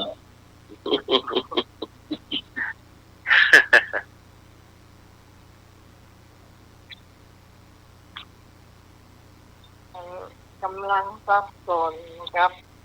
คำถามใครเป็นต้นบัญญัติหมายถึงว่าใครเป็นคนก่อเรื่องเลยทำพระพุทธเจ้าห้ามพระเจ้าดื่มสุราเนี่ยแต่ก็แสดงว่าดื่มได้เนาะแต่ก็เนี่ยมันมาเสียตอนนี้ยุบยับกะหน้าวัดอะไรล่ะ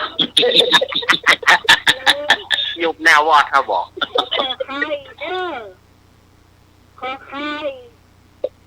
ขอใครเนาะไม่แหมขอใครยังไม่ใช่เจ้าขอใครมาลูกเจ้าลองฟัง ตั้งแต่กอไก่ไปหรอ ฉันนะเนาะเทวทัตฉัพพคี อัศชิสุขตะ ลูกกระตาเนี่ยค่ะ เราพูดถึงเรื่องอย่างเรื่องอันนี้ก็เรื่องสุขตะดื่มเหล้าเนี่ย เป็นแล้ว เรื่องสุขตะดื่มเหล้าเราเนี่ยดื่มเหล้าเผากลุ่มดื่มเรื่องลืมเธอเนี่ย โอ้ เนาะ ไงอยู่ดีไงดีกันเนาะ เดี๋ยวกรรมมันตามสมัครได้มาฮับเรื่องใหม่เบอร์นี้ก็แล้วกันครับ ครับ ก็ได้เวลาพอสมควรเนาะเดี๋ยวจะได้ขึ้นเรียนรับได้เล่านิทานกันต่อไปต้องกราบนมัสการขอบพระคุณเนอะก่อนที่จะไปนี่นะครับเพิ่นบอกว่าอำนาจเงินเนี่ยมันทำได้ทุกอย่างเนี่ยเงินนี่ทำได้ทุกอย่างเนาะทำให้งามทำให้ง่ายทำให้ง่อยทำให้ง่วงทำให้เงียบทำให้งอนทำให้งงทำให้งัดทำให้หงาย มีหมดเลยทำให้งามก็คือว่าโอ้เนาะปกติแล้วเขามีตึกรามบ้านช่องถนนหนทางเนี่ยนะมันจะต้องทำให้มันดีๆงามๆเนาะไม่ใช่ถนนในเชียงใหม่นี่เป็นเรื่องเลยไปมาผ่านนี่แม่มานี่คลอดก่อนเวลาแน่นอนเลยนะถนนสายวัดถนนกาตะวันบอกแค่พายวันนี้แปลงแล้วมันมาแปลงมันมานี่ต่อแล้วก็มาโดนเนี่ยโอ้ยมันเป็นยังแบบอุกกาบาตถนนสายเชียงใหม่เป็นเมืองท่องเที่ยวแน่อายก็เปิดกันนะต้องบอกตรงๆเลยเนาะเพราะนั้นตึกรามบ้านช่องต่างๆก็แปลงให้มันงามถนนคนใต้ก็แปลงให้มันงามเนาะเอาก็ต้องแน่มางามก็ต้องผ่าตัดเนาะทำศัลยกรรมเสริมสวยทำให้มันหล่อมันงามเนี่ยเงินสามารถทำได้ถ้าบ่มีเงินก็ทำมาได้ อันนี้เงินก็ทำให้งามได้เนาะจากก็โอ้ตอนนั้นพอมีสวคนหนึ่งที่ไปสมัครที่ว่าเป็นเป็นแพทย์หญิงเป็นศาสตราจารย์ด็อกเตอร์แต่ก็นี่มันเป็นอีกคำบ้านเฮานี่หรอ อีกคำเมื่อบ้านเฮานี่หรอโอ้พอมันมีเงินมีทองมาไปผ่าตัดไปแปลงแน่แปลงแต่มาจำพอมาได้อ่ะมันนึกว่าฝันว่าคำฟันจะได้เป็นเทพีอ่ะด็อกเตอร์เพราะเงินนี่แหละนี่จะโดนโพสออกแล้วนะอันนี้ก็เงินนะแล้วก็เงินทำให้ง่ายก็หมายถึงว่าที่ว่ามันยากเนี่ยนะถ้าเงินได้เข้าไปเนี่ยมันก็กลายเป็นง่ายหมดละอย่างเพิ่นบอกว่าน่ะตกใส่เหล็กบินเนาะใส่หินก็ลอยตกใส่หอยก็เนี่ยตกใส่หญ้าก็ตายตกใส่ทรายก็สุดตกใส่มนุษย์ก็ขาดคุณธรรมตกใส่เนรคำลงมาแห่งตาแย้มเหรอวะลงกันแน่อันนี้เราทำก็มันง่ายเนาะและเงินก็ทำให้สามารถทำให้ง่อยได้นะเนาะเอาเงินเงียบปากเงียบสนิทเลยบอกกล้าอู้กล้าแจกบอกกล้าจะทำอย่างพ่อแม่ไปเนาะน้องที่ตัดสินมาเนี่ยน้องแตงโมเนี่ยก่อนจะเอาเรื่องเอานั่นโอ้ถ้าเห็นได้หลายกิโลเนาะเอาบอกฟ้องละหมูทองละแม่เงินมันทำให้ง่วยก็ได้นะเนาะแล้วมันก็ทำให้ง่วงเลยเนี่ยทำง่วงเงินนี่นะมีเงินไปซื้อกินเหล้าเมายาเข้าบาร์ซื้อยาซื้ออย่างมานี่มันก็ง่วงกินเหล้าก็ง่วงเนาะถึงแล้วก็ง่วงแล้วเงินก็ทำให้เงียบไปนะก็ชอบโอ้มาต้องคดีฟ้องร้องกันเอาเป็นเอาตายพอเงินเข้ามาอุดเงียบรับสิ่งนี้หมดทำให้เงียบได้ในเงินน่ะโอ้แล้วก็เงินก็ทำให้งอนด้วยนะเมียก็ดีกิ๊กก็ดีขอเงินมาได้นี่งอนนั่นน่ะงอนทุกท้องโอ้ยก็ทำให้งอนกว่าจะงอได้เนี่ยก็เท่านักเตะเลยล่ะและก็เงินก็ทำให้งงเนาะเก็บเงินเป็นจำนวนมาก แต่บอกเอาเข้าวัดอะพี่น้องแต่ไปส่งเข้าบัญชีสีกาโอ้มันก็งงเลยกันเนาะแต่ที่เอาไปเข้าวัดก็บอกเอาไปเข้ากับ40แล้วโอ้มันเป็นใจเลย จนเลยมันชีวิตอ่ะ มันก็ทำให้งงกันเนาะเงินนี่นะแล้วก็เงินทำให้งัดหมายถึงว่าพี่น้องป้องไปเกิดการจากต้องพ่อต้องแม่เดียวกันมาพอมีเรื่องผลประโยชน์เรื่องเงินเรื่องทองมรดกอะไรอย่างต่างๆเนาะรักกันก็วุ่นวายบางเสื้อเนี่ยยิงกันตายก็มีเนาะเนี่ยทำให้งัดน้องเคยเขาลบให้โอ้โหเรื่องเงินเอาละพรรคการเมืองนักการเมืองผลประโยชน์มาลงตัวซัดกันแลกแลนทำให้ประเทศชาติประชาชนเสียประโยชน์อะไรอย่างรัฐบาลชุดเนี่ยมันประทุกเนี่ยเรื่องเงินบริหารประเทศชาติมาได้นะแล้วก็เงินทำให้ไงเงินทำให้ไงโอ้คนเขานี่เขาบอกกูนะว่าวันนี้เนี่ยอัลลอฮ์เนอะอันนี้คนดีสีสังคมเนอะอย่างอันอย่างอี้อย่างไอ้หมู่ที่นักร้องทั้งหลายเนี่ยก็โอ้พอถูกเปิดเผยเรื่องลับการเส้นทางการเงินไงต้องนะครับนายต้องหนีคดีแล้วก็หนีอธิกรณ์ตัวนายแซฟไปซอยเนี่ยดังนั้นพุทธเจ้าจึงบอกว่าสีวิโสเงินคืออักษรพิษร้ายดังนั้นเพื่อนจึงบอกว่าอ่านตัวเองให้ออกบอกตัวเองให้ได้ใจตัวเองให้คุมตัวเองให้อยู่รู้ตัวเองให้จริงและก็บัตรศีลธรรมย่อมบรรทุกอักษรพิษพบนะครับกราบนมัสการขอบพระคุณท่านพระครูสมุวิศวัตรวรกิจโจผู้อำนวยการสถานีกราบนมัสการขอบพระคุณท่านอาจารย์พระครูกดิกาสมัครจนสีโลขอบพระคุณท่านอาจารย์เนนอารักษ์เนอครับขอบพระคุณพี่พิสมัยสุริโยดรขอบพระคุณลุงนุ้ยเนอะครับขอบพระคุณญาติธรรมที่ฟังรายการตลอดถึงแฟนธรรมะคลายเครียดทุกคนทุกท่านเนอะนะครับยังบอกเข้าที่เขาตังหายไปหลายติดเนาะแต่มาฟื้นฟูจิตใจด้วยนะไม่เกี่ยวกับจิตใจด้วยเนาะครับก็ได้สูญเสียคนที่เป็นมีความผูกพันกันเนาะครับก็ต้องจางไปเป็นวางเหมือนกันนะครับอันนี้ก็ชีวิตของคนเราต้องตอนนี้ก็ดีขึ้นมาจะนักละก็เลยได้เข้ามาจัดรายการวันพรุ่งนี้ปะกันใหม่ครับวันนี้ขอลาท่านผู้ฟังทั้งหลายไปก่อนครับกราบนมัสการและกราบสวัสดีครับครับผมขอบคุณเนอะคนแต่งเจ็ดสีเนาะครับขอบคุณครับที่สระ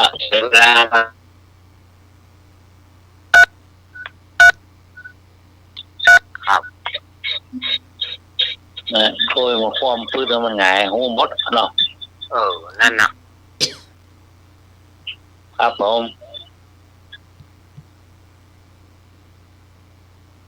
เราตะกรรมดื้อนะไหมตอนต่อไปก็จะเล่าในทานเนาะจานเราละจานแล้วติดต่อหน้าไม้เนาะสอนรักเนี่ยเนี่ยดีรักสอนรักเนี่ยเป็นนิทานที่มันถ้าฟังแล้วมันตลับซับซ้อนเหมือนกันขอบคุณที่น่าเจสีกันแล้วกันนะเจ้าครับที่มาตอนแรกก็นึกว่าจะมาประทานไปต่างแปลงแล้วก็เรียนรักเนาะว่าวันนี้เจ็บลิ้นก็แปรงฟันแล้วก็อมเกลือจนลิ้นชาไปหมดละบอกให้หูรสชาติกินข้าวกินอย่างเป็นสัญญาอะไรกินก็อมเกลืออมได้เป็นชั่วโมงข้าโถข้าถามีแล้วก็ข้าถาเป่าเขี้ยวเอาตะกอมีก็ว่ามีเจ้าดีแล้วอันนี้ก็หายุงโคมีเลย ที่ได้ฟังพี่แดนเจสีเนาะ ครับ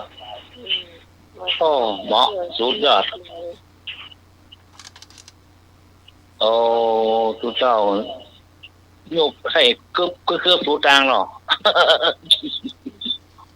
ก็ว่าปกติเนาะ เป็นช่องของเนนนะเจ้าเนาะ ครับผมครับ อันนี้ก็ ครับ เล่ากันเรื่อง รักซ้อนซ่อนรัก มันเป็นจะได้เนาะเดิมทีนั้นมีพ่อใจหนุ่มคนหนึ่ง เป็นพ่อใจพเนจร ชื่อนายกวิน นี่ชื่อจะทันสมัยหน่อย ชื่อนายกวิน แต่ว่านายกวินเนี่ย ก็มีเมียคนหนึ่ง ชื่อว่าดาราดู กวินกับดาราเนี่ยฮักกันขนาดถึงขั้นว่าถ้าจะไปไหนนายกวินเนี่ยจะต้องเอาเมียเนี่ยใส่ปากแล้วอมไป โอ้ชอบมันอมได้กันนี่นายกวินนี่ไปไหนก็จะเอาดาราเนี่ยใส่ปากอมไปแต่หาหูไม่ว่าดาราก็รักอมจูไว้จากคนหนึ่งชื่อกำมานนั่น เฮ้ยเจ้าเฮ้ยมันหนังเล่นกันอย่างนี้แต่ซึ่งกวินเนี่ยบอกหูมาก่อนเนื่องว่าดาราเนี่ยมีแค่ตัวคนเดียวแต่บอกหูว่าดาราเนี่ยไปลักเอาจูมาอมไว้ในปากกับคนหนึ่งชื่อว่ากำมานเวลาที่พเนจรไปแพร่ไปป่าอย่างพอดีเวลาที่นายกวินเนี่ยจะไปหาผลไม้ก็มักจะคายดาราไว้ แล้วดาราเนี่ยเมื่อประหารกวินแล้วก็จะคายกำมานผู้เป็นจูเอามาอู้กันมาอยู่ด้วยกันพอหูว่านายกวินนี่จะปีกมาก็เอากำมานเนี่ยใส่ปากอมไว้กวินกับปีกมาก็มาเอาดาราใส่ปากอมไว้ โอ้มันสลับซับซ้อนนะเนาะสถานญาติโยมเนาะทีนี้ย้อนมาถึงหัวหน้าโจรหัวหน้าโจรคนหนึ่งก็มีลูกสาวชื่อว่าเมธนีเนี่ยก็เกิดไปได้นายเมคินไปได้นายเมคินเป็นผัวแต่ก็กลัวว่าพ่อจะหู้กลัวหัวหน้าโจรจะหู้กลัวหัวหน้าโจรจะฆ่าตายก็เลยเอานายเมคินเนี่ยซุกมวยผมไว้ ยุ่งแต่เรื่องนี้นี่เอาเมคินซุกมวยผมไว้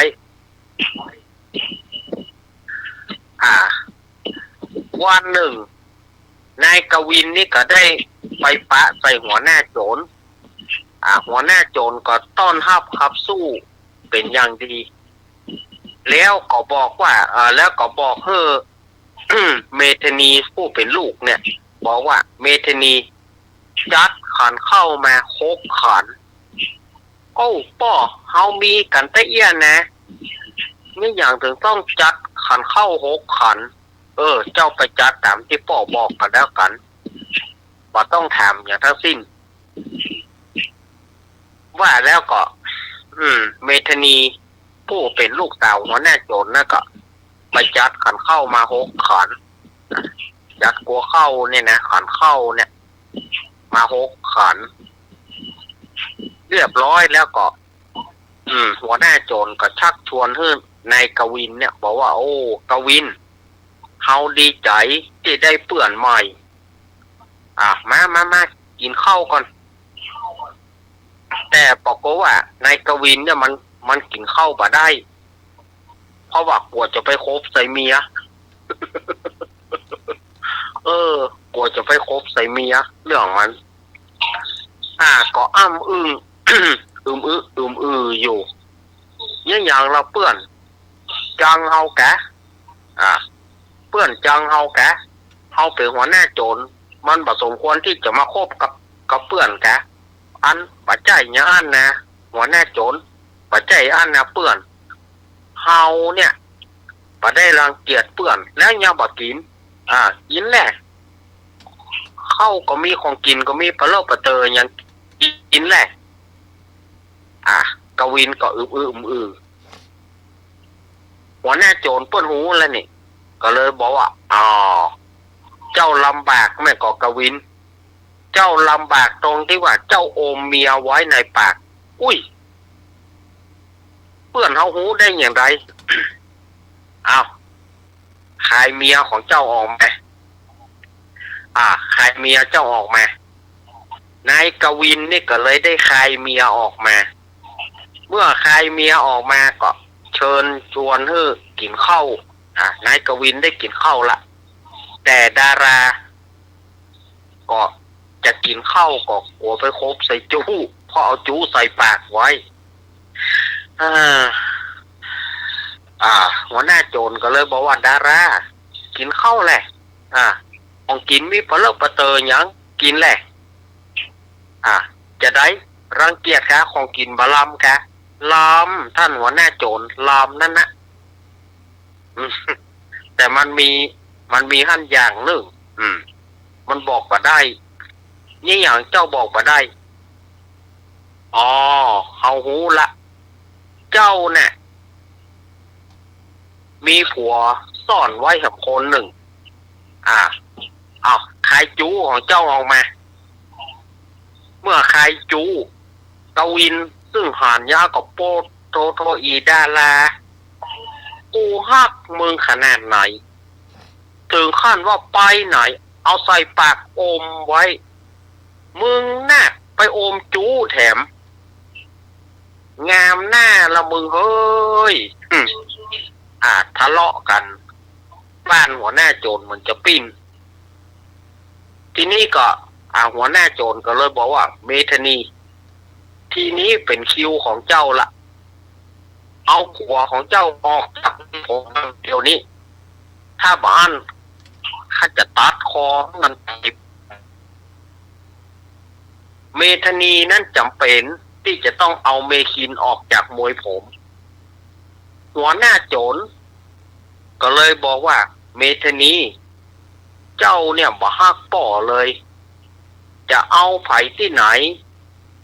บ่นับบ่ถือป่อบ่มีการมาสู่มาขอกันให้ถูกต้องตามประเพณีน่าเอาผัวมาใส่มวยผมไว้ซ่อนไว้ป่อเป็นเพียงหัวหน้าโจรป่อหน้าอายยิ่งนักป่อจะไปอยู่ละป่อจะไปกระโดดลงเหวให้มันตายไปว่าแล้วหัวหน้าโจรก็ไปกระโดดเหวแห่งหนึ่งเมื่อหัวหน้าโจรไปกระโดดกวินนายกวินนี่ก็บอกว่าเอาเพื่อนรอเฮาก่อนเฮาก็จะไปเพื่อนรอเฮาก่อนเฮาก็จะไปโดดเหมือนกันดาราก็เข้าจ้างไว้จะไปแต่ไอ้กวินจะไปน้องยังฮักไอ้อยู่นะกำมานผู้เป็นจูนะก็บอกว่าปล่อยเขาไปเถอะดาราเมื่อบ่มีกวินเฮาสองคนก็จะได้อยู่ด้วยกันเป็นผัวเป็นเมียกับไปมันหูแล้วหูหลอดไปโดยที่ไอ้ก็บ่ต้องตุกใจเอาใส่ปากเอาน้องเอาใส่ปากอมแบบละทีนี้ก็หวานกันไปหวานกันมานะระหว่างดารากวินกำมานหวานก็ไปโต๊ะเขียวแห่งนั้น ไปโต๊ะเขียวแห่งนั้นตายเท่ากันหมดเมธานีลูกสาวหัวหน้าโจรกับเมคินก็หวานกันเมคินก็บอกว่าเมธานีบ่ต้องไปเขาจะไปตัวป่อเขาตายเขาจะไปกระโดดตัวป่อในเมคินนี่ก็หวานไว้ เมื่อวานว่ากับไปโต๊ะลงปรากฏว่าไปลงเหวแห่งนั้นน่ะตายหมดบ่เหลือสักคนอันนี้ก็คือเป็นนิทานถ้าจะอู้ไปก็เป็นนิทานปรำปราเนาะเป็นนิทานเพิ่นบอกว่ารักซ้อนซ่อนรัก อ๋อมันซ้อนมันซ่อนกันแต่เนาะ หมอเนื้อเอาใส่ปากโอมนี่ ถ้าพี่จะใส่จืดนะรักลุงลัง รักรุงรังไงเนาะ ใช่ค่ะลุงลัง ยุ่งแต่ยุ่งว่าบ่โอ้โหอีน้ำเหลือหมอหนึ่งก็ไว้ใจแต่เนอะไปไหนอุตส่าห์ใส่ปากโอมไว้แอมหมอหนึ่งก็ซ้ำว่าไปโอมจูเขาไว้ โอ้อันนี้จะมีที่ไหนบอกเนอะ อันเป็นนิทานเล่าสืบ พี่ตั้งสันเมืองบ่กล้า ฮ่ามันเป็นนิทานสืบกันมาเนอะสืบกันมานะอันนี้ก็เอามาเล่าให้ฟังเนาะแต่มาภาพก็ได้เอามาเล่าคือกับสถานที่อยู่วันพุธก็มีแหมอยู่วันพุธนี้จะเอามาลัยชีวิตมาเล่นวันพุธนี้จะเอามาลัยชีวิตมาเล่าวันนี้เอานิทานไปก่อนวันพุธก้อยฟังมาลัยชีวิตเนาะเพราะว่าตั้งใจว่าจะเอามาตั้งแต่เมินละมาลัยชีวิตฉบับนี้แต่ว่าบ่ได้เอามาเล่าซากเตื้อเกินตัวอย่างเถอะเนาะชีวิตไอ้ค่อมนะเกินตัวอย่างก็เลยว่าวันพุธนี้จะเอามาลัยชีวิตในเรื่องชีวิตไอ้ค่อม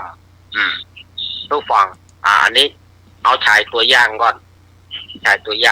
วันพุธก็มาฟังกันเนาะวันนี้อาตมาภาพก็จะลวดลาสถานญาติโยมเพราะว่าวันพรุ่งนี้ตี 3อาตมาก็ต้องจัดรายการที่ขึ้นสีขาวตี 3 ถึงตี 4เกิงเนาะวันพุธวันนี้บ่ได้อยู่เต็มเนอะวันพุธก็อยู่เต็มพวกเมื่อคืนก็อยู่เต็มที่เลยถ้าว่ามันบัตรติดคัดอะไรอย่างนะถ้าบัตรติดคัดก็จะอยู่ให้มันเต็มวันพุธนี้วันนี้ก็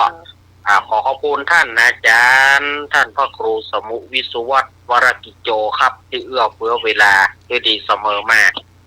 ขอบคุณอาจารย์สมัครครับผมครับผม แล้วก็ขอขอบคุณโยมปี่พิสมัยผู้ดำเนินรายการมาละลุงอุยเนอร์ครับผมครับอยากโยมเนอร์วันพุธก็ปากันใหม่เนอร์วันนี้ขอไว้เพียงที่ต่อไปก็เชิญฟังรายการของเขาต่อไปรายการยังบัจโจเซอร์เนอร์รายการของเขายังมีแฮมต่อแฮมก็ไปฟังหมุนขึ้นหนีไปไหนเนอร์อาตมาลาไว้ก่อนขอเจริญพรทุกครับพี่พรมาเจ้าครับผมพี่พรมาเนาะนั่นกับข้าวเนาะทำกับข้าวครับผมกุ๊กละปูนเนอะนี่นะละปูน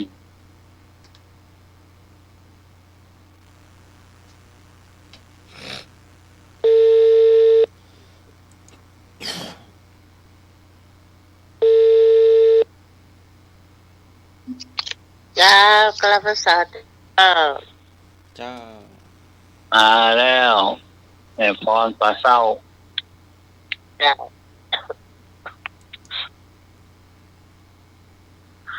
วันนี้ทำกับข้าวจะทำตอนนี้เป็นอาหารว่างนะเจ้า จานเปล่าเนาะ อันนี้มีกรอบเจ้าทำมีกรอบดีกว่าเจ้าครับจ้ามีกรอบก็กินกับข้าวได้หรอกรอบเนาะจ้าก รอบแดงๆแล้วหรอพี่เนาะจ้าโอ้ก็ก่อนเนี่ยใส่ถุงนั่นนะใส่ถุงมันกระดาษใส่ถุงสูงกระดาษนั่นนะถุงกระดาษพับเดี๋ยวเพิ่นโทรท กิ้งสวยงามนะเจ้า อ๋อก่อนเนี่ยใส่ถุงเตียวนอนรับหรอ ให้เลยใส่ไปใส่ในถุงงานมันก็ยงหมดกะ ก่อนนี่แซ่หรอก่อนนั้นมีกรอบเพื่อใส่ถุงกระดาษนะถุงว่าติ่งมีจ้ะ ทำไมเมื่อก่อนนั้นมีจ้ะ มี อันนั้นให้กินด่วนเนาะแล้วทำแล้วก็กินด่วน ปอยหลวงก็วัดมีงานก็อย่าเพื่อขายหน้าวัดหรอก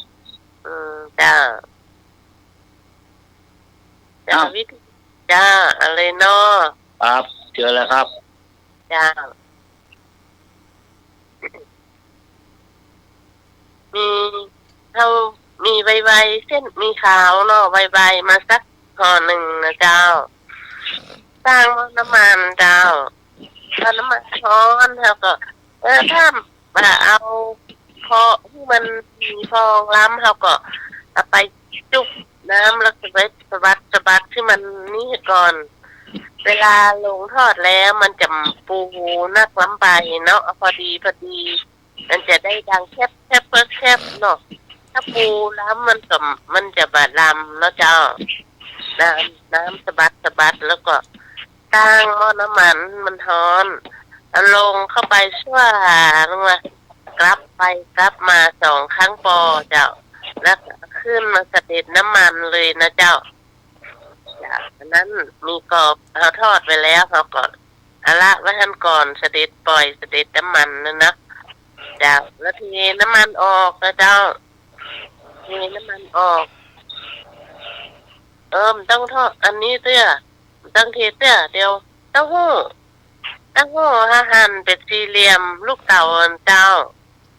ที่ก่อนเอาลงทอดที่มันกรอบเหลืองเจ้าเอาทอดที่มันกรอบเหลืองถ้ากรอบเหลืองเสร็จแล้วก็เอาขึ้นเสด็จน้ำมันละไว้เจ้าเอาขึ้นแล้วเทน้ำมันก่อนเจ้าเทน้ำมัน นี่เราทำน้ำคลุกน้ำยำมันนะเนาะน้ำที่เราคลุกเข้ากับปูกรอบจะมีน้ำมะขาม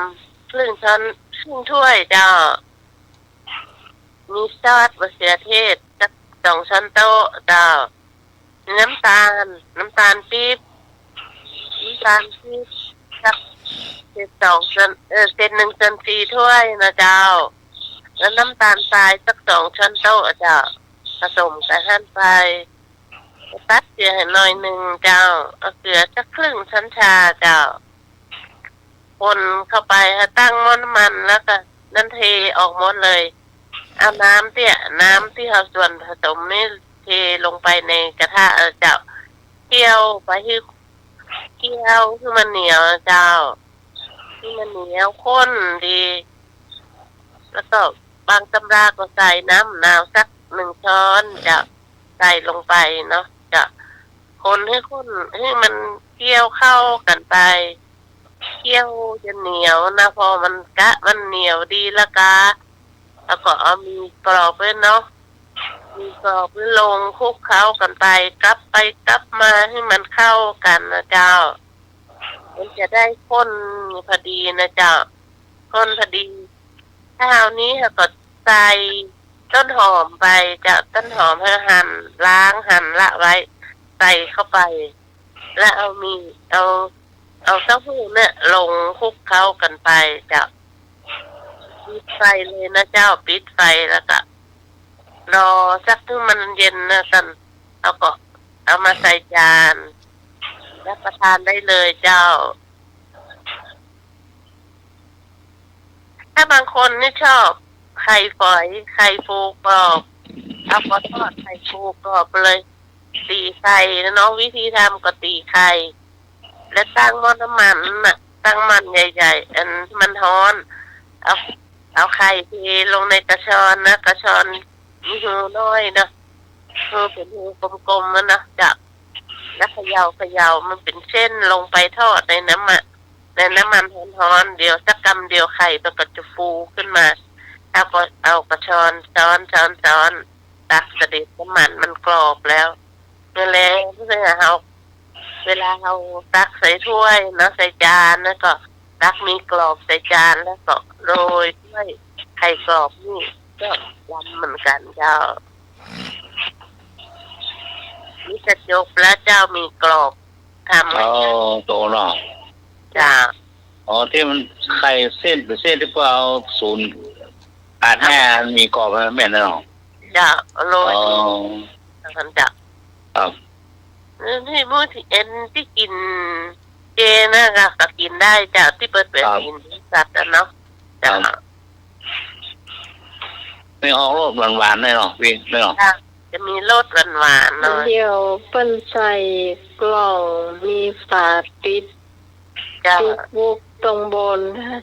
งามดี จ้า ทำบัตรใจถูกๆเนอะ40-50กันเนอะ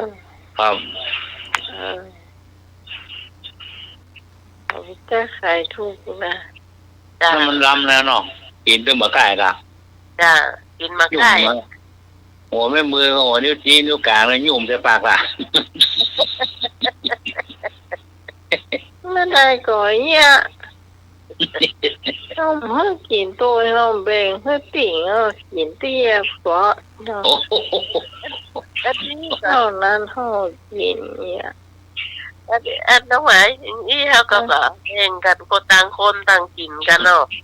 แม่ นุ่มกินนี่กิน ที่ นี่ ต้อง นะ กินเท่าพี่ตาลได้กินอยู่บ่ สวามันยุ่มใส่ปากแล้วก็เหมาะใจเนาะแงนกลางก็อีกหน่อยเอามือเขาตวงกลางกันยุ่มใส่ปาก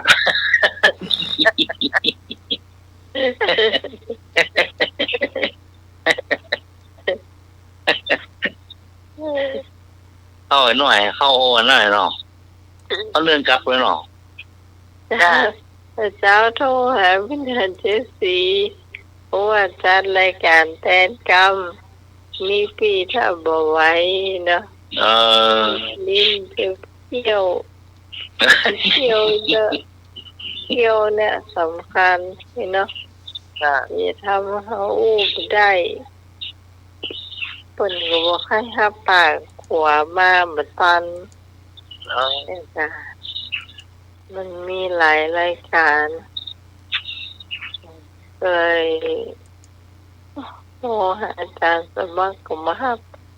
หน่วยกูเปิดโทรศัพท์ ตอบได้ฝนตกมาก ทำไปเลย บางเมื่อน้ำท่วมบ้านเลยแห้งหมดเหลือแมลงเนี่ย ก็วันห้ามเคยเปิดโทรศัพท์เขาก็จะสร้างอย่างว่าที่ผมได้สั่งนี่นะ โอ้มึดต่อ แต่ป้าห้องขลึมมันจ้ะ โอ้โตตกมาขนาด พอถึงขนาดนั้นมันแค่มืดบางทีมันก็ตกเนาะ ตกเมินจ้ะตกเมินขนาดแล้ว จ้ะมันอันนี้อ่อยเมินจักนั่นน่ะมันตกบ้างจ้ะแต่มันตกยาว ก็เลยโทรหาเนนละว่าเน้นพี่ฟังรายการด้วยนะให้เปิดรายการก็ได้นะเป็นด่านเปิดมาบัดตันก็จัดไปก่อนนะถ้าไหวเดี๋ยวพี่ก็จะเข้าไปช่วยว่าอย่าง นอนตันแล้วนอนต่อมัน เที่ยวนี้ถ้าได้เจ็บมันโอ้เจ็บเลย แต่มันก็ดีนะพี่พรใช้ยาสีฟันซ้อ ใช่ แปรงต่อด้วยเกลือป่นที่มันมีสีฟ้าน่ะ ใช่ จนชนิดที่ว่าเข้ามาหูสึกว่ามันเค็มมาหูสึกเยอะสักอย่างกินไปอมแล้วก็บ้วนปากออกแล้วก็อมแหมเนี่ย ใช่ อมอยู่หั่นเนาะ ใช่เค็ม จ ข น นาด ก็หอดอาบน้ำเสร็จเนี่ยมากินข้าวก็ยังมารู้สึกว่ารสชาติ เข้าเป็นได้มันมันมันรู้สึกว่ามันเจ็บเขี้ยวอย่างนั้นเนาะแต่ตอนนี้ก็ดีขึ้นนะน่าจะเป็นเพราะว่านั่นนะเกือบปนนะมันถึงแสบพวกนั้นถ้าแบบแสบดีมันจะเกือบปน เดี๋ยวปนนั่นเองเหรอโอมา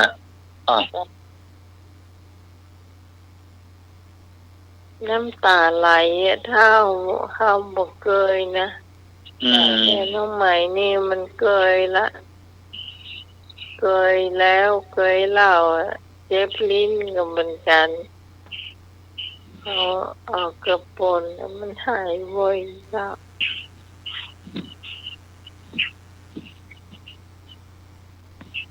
จานสมัครวันนี้ไปไหนก็อยู่โรงเรียนนะ อยู่โรงเรียน อยู่โรงเรียนแล้วใหม่โทรหาก็มาครับประชุมแล้วก็พาลูกเรียนไปฝากที่หลวงพ่อวัดจีนยอด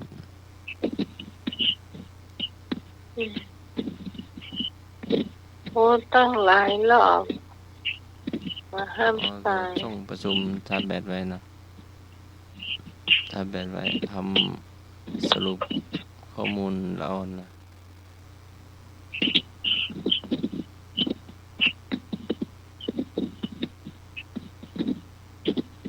ก็อายุไอ้หนุ่ยนะ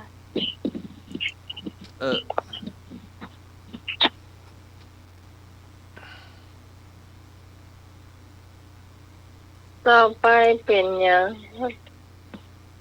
จะสร้างร้านมีหรอมีอยู่พูดถึงประชาสัมพันธ์เนาะทางรายการธรรมะเคยเสื่อนเฮานี่ก็จะไปทำบุญ100 วันมหาวิษณุเนอะคุณผู้ฟังท่านในจะมาเพิ่มเติมกับเพิ่มได้นะเจ้าถ้ามีสตางค์ก็โอนเข้ามาได้ในเลขบัญชีของน้องใหม่เนาะ515-068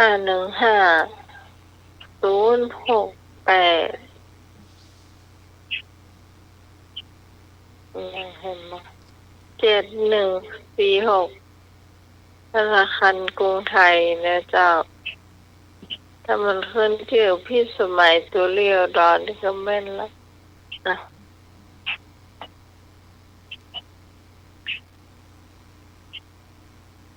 ค่อยห้องกันมาเจ้าได้เมียชีพก็ทำบุญทีละเล็กละน้อยนะเจ้าเนาะเราก็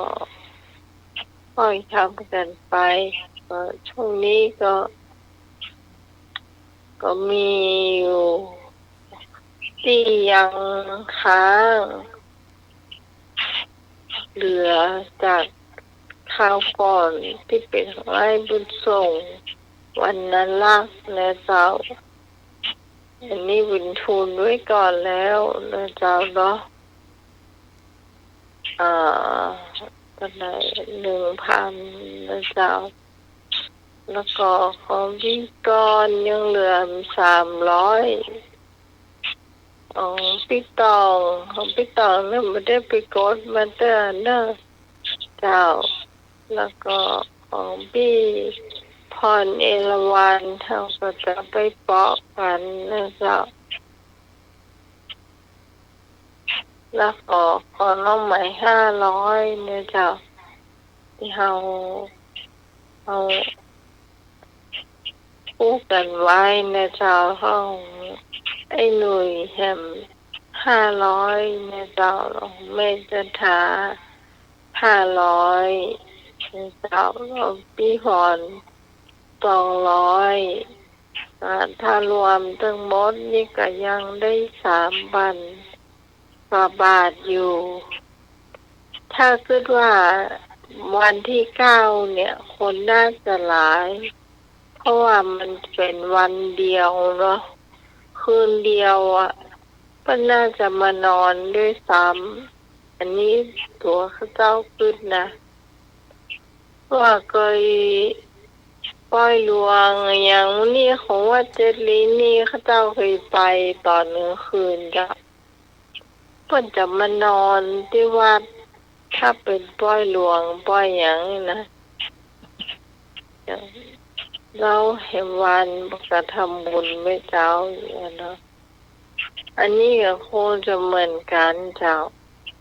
คนน่าจะหลายในวันที่9เนาะเราก็จะเลี้ยงน้ำเต้าหู้อย่างเดิมอาจารย์สมัครจะเพิ่มเติมก็ได้อยู่เนี่ยเจ้าไว้ใกล้ๆกันเนาะอาจารย์สมัครเนาะ เจ้า ให้เรือสัก10,000ก็เนาะ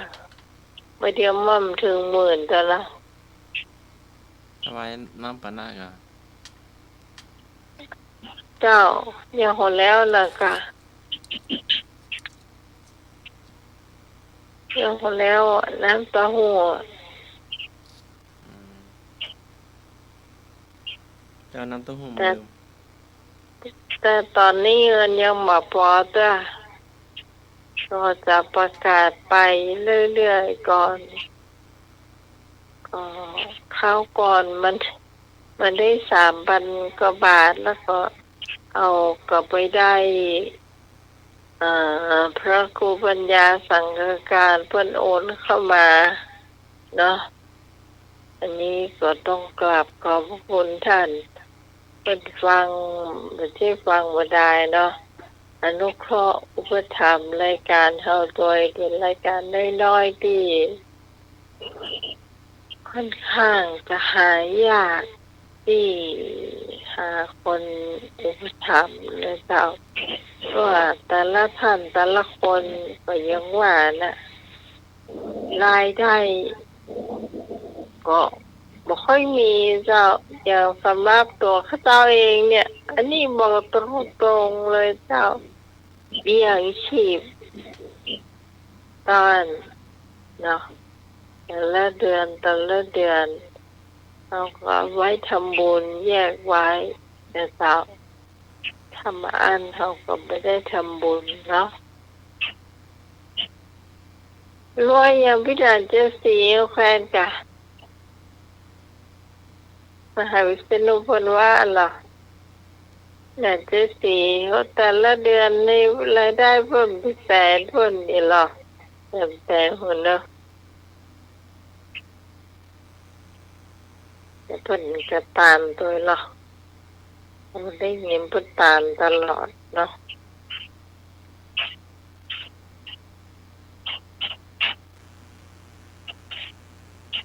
มีอย่างให้ประชาสัมพันธ์วันจันทร์ที่26เนาะวันพระพฤษภาคม2568เนาะวันกตัญญูประจำปี2568เนาะวัดป่าแดงมหาวิหารตำบลสุเทพอำเภอเมืองจังหวัดเชียงใหม่เนาะเจ้าก็ไปร่วมงานได้เด้อเนาะเป็นวันกตัญญูหลวงพ่อพระครูโคสิตปริยัติยภรณ์เนาะเจ้า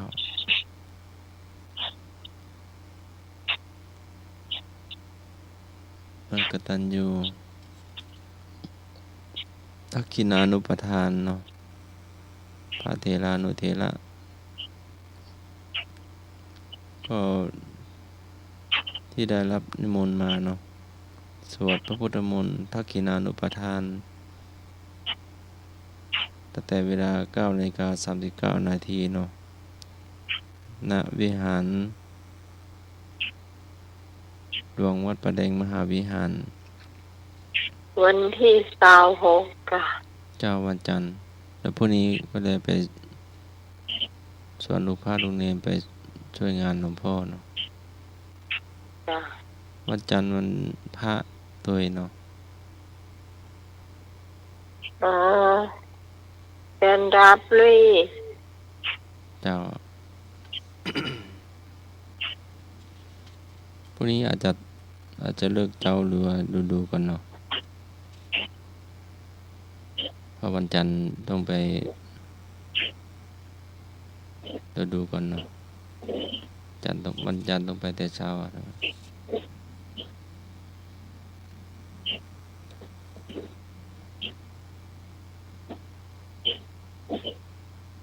ก็ในฐานะ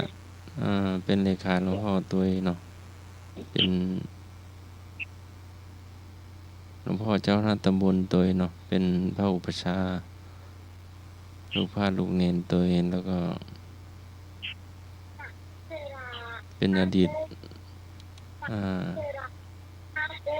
ผอ.ผู้อำนวยการโรงเรียนบริษัททิศคนแรกตัวเนาะรุ่นบุกเบิก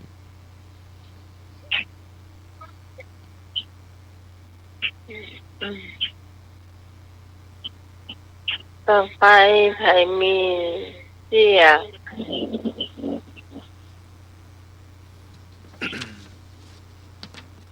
แจกอ่ะฝนตกทั้งวันทั้งคืนเนาะแต่อินดูทางจังหวัดเชียงรายทางอำเภอแม่สายเนาะน้ำก็ท่วมเนาะนั่นอยู่ที่ไหนก็ให้เตรียมตัวไว้เนาะเก็บข้าวเก็บครัวไว้ที่สูงๆเนาะ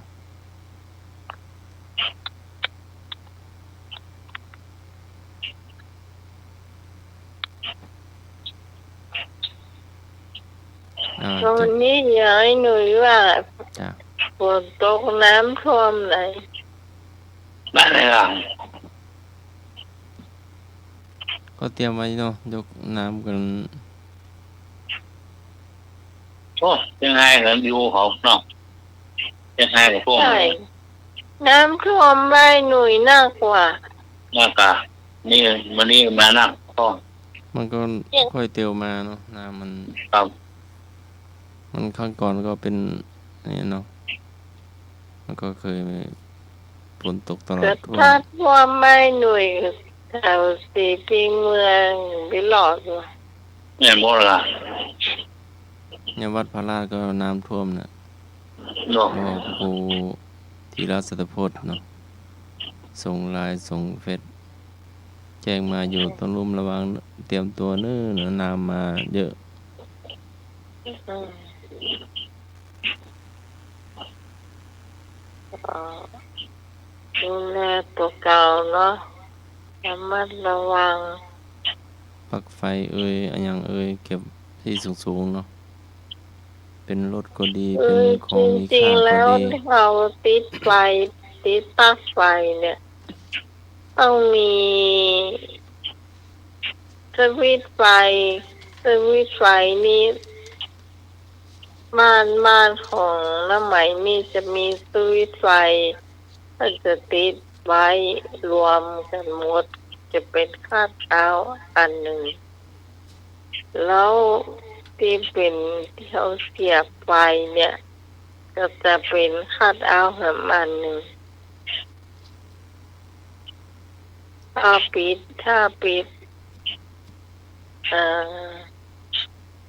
ไอตัวเสียบไฟเนี่ยเขาก็จะปิดได้แต่ว่าเปิดไฟได้อยู่ถ้าเปิดไฟสวิตช์ไฟเป็นนิ้วสูงเนี่ย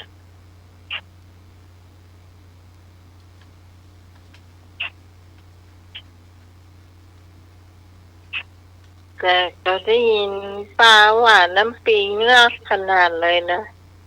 เอาน้ำมันกำลังเตียวมาเนาะให้ระวังเนาะ น่าจะน้ำปิงกำลังน่า ใน โอ้ น้ำ แบ นี้ บฝนตกตั้งเหนือฟักหมอกใส ในน้ำมันมาเรามารวมกันนะเนาะ แต่ก็ยังมาเป้านี่ น้ำของตำบลสันปงตำบลแม่แรมตำบลที่เล็กอย่างนี้ถ้ามาลงน้ำปิงจะไวขนาดนี้น้ำก็แห้งอันเนี้ยมันจะถึงในเมืองก่อนแต่ว่าถ้าน้ำยังปั๊มไม่แต่งคันไม่งัดต้นหับไว้เห็นตักมันจะลงมาห้องง่ายๆ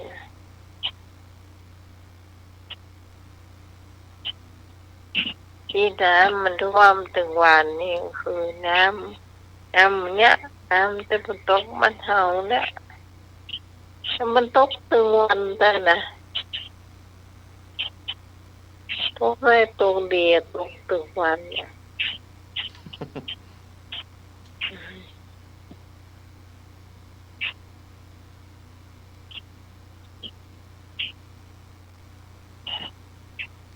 เหนื่อยมีเสียก็ ครับผมเที่ยครับ พี่พรมีไหนรู้ไว้แล้วก็รู้เจ้าฟังเจ้านั่น เที่ยละ จ้า เที่ยทุเรียนเนาะเที่ยทุเรียนครับแม่ค้าขายทุเรียนโบะทุเรียนแล้วบอกโชว์ไปเลยเนาะโชว์ได้เชิญค่าทุเรียนกินได้เลยค่ะเนี่ยบอกตัวเนี่ยแล้วก็ลูกกาเกี่ยวมาใจเกี่ยวมาคนเชิญค่าทุเรียนกินได้เลยค่ะเนี่ยเพราะว่ากินได้เลยค่ะกิโล80มันว่านะว่ากินได้เลยค่ะปอกโชว์หรอแก่นมันบะตัวนะลูกกามันก็มายืนโอ้กินได้เลยเหรอกินได้เลยค่ะเนี่ยแล้วป้าจายก็เปียจะปากโอ้อร่อยดีหวานกรอบอร่อยเนี่ยไม่กล้าครับว่าอร่อยแม่หวานแม่อร่อยกินไปติ๊กเชื่องเหมือนเกินเก็บเชื่องหน่วยอ่ะโอ้อร่อยหวานกรอบ เดี๋ยวสมาแต่คุณผู้ฟังใครจะไปกินนักนี้เนอะรีบดีตายเนอะมันฮ้อนนะมันฮ้อนว่ากิน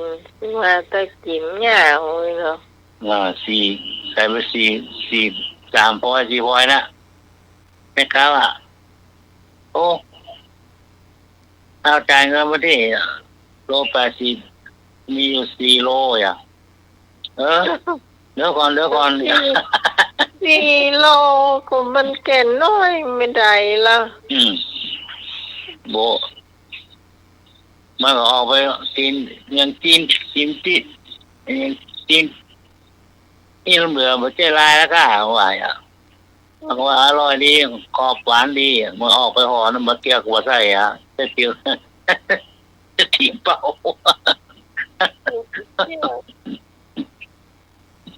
แต่เสื้อดีนะเตียวดีนะเกี่ยวกับใส่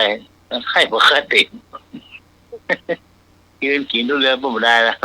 เที่ยวมา3-4 หูก็4 โลกับเสียงแก่นนี่ไม่ใช่หลายอ่ะหูหนึ่งมันก็ต้องยาวแ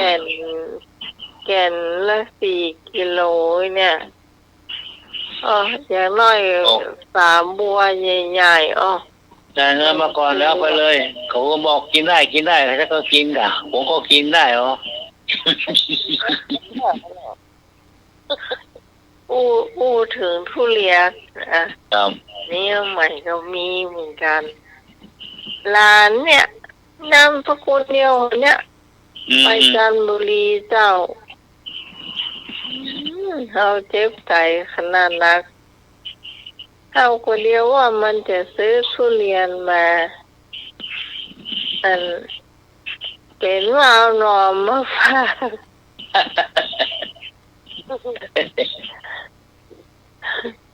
แถ ถามว่า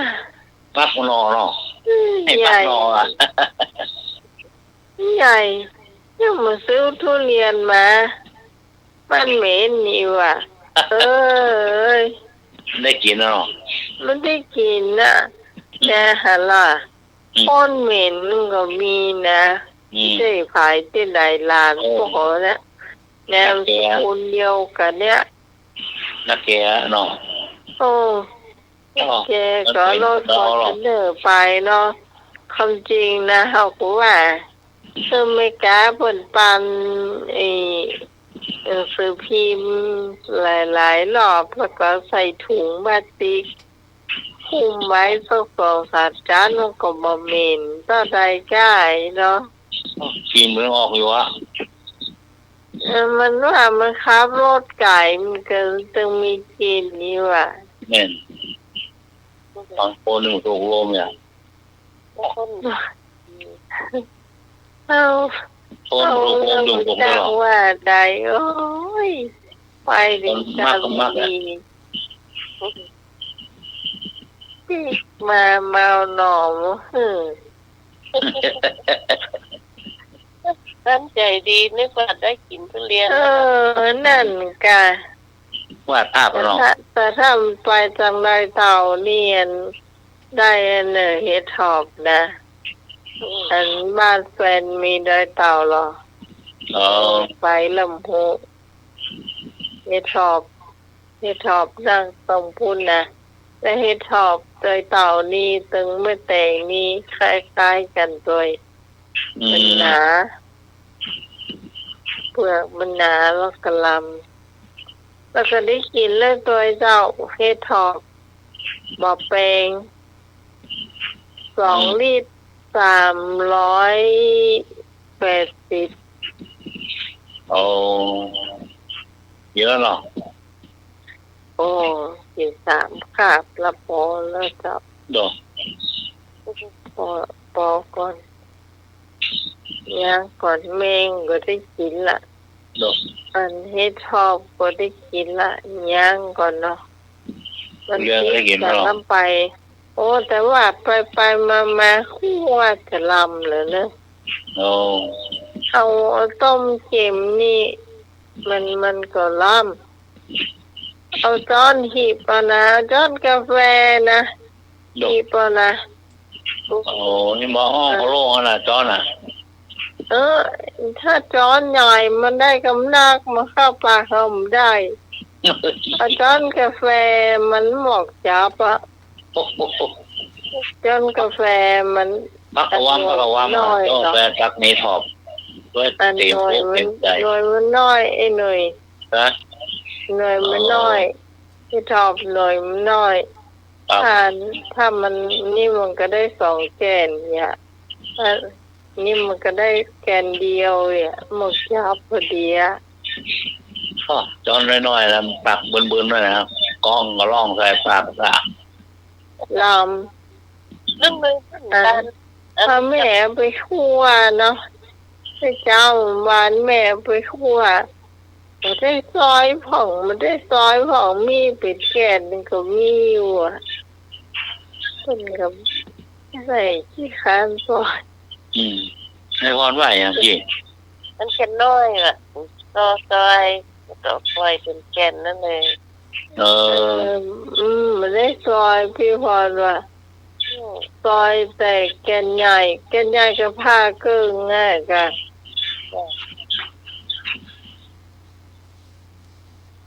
ลำดีเหรอ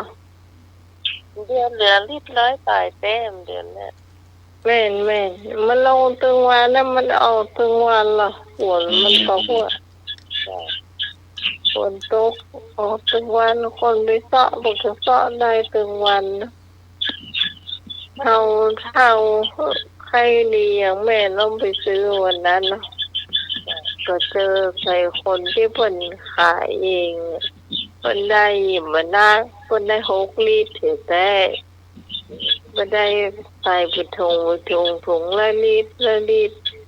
ผู้ชายนั่นแปลไป2มีหญิงแปลไป2แม่เกือบบ่ได้ แม่ได้ก็คนสุดท้ายไป 2 ลิตรก็ความต่างกันทั้งออยอ่ะ โอ้นี่ต่อให้ดักวิ่งล่ะ เมื่อพี่กรณ์ก็โอ้โหพี่กรณ์หยอดยาหลับหรือยังตะกี้ได้ยินอาจารย์สมัครถามแม่ครูธัญญาแต่บรรอูตะกี้ที่เสียงเหมือนพี่กรณ์นั่นนะครับ ถามว่าเป็นคนเดียวกับ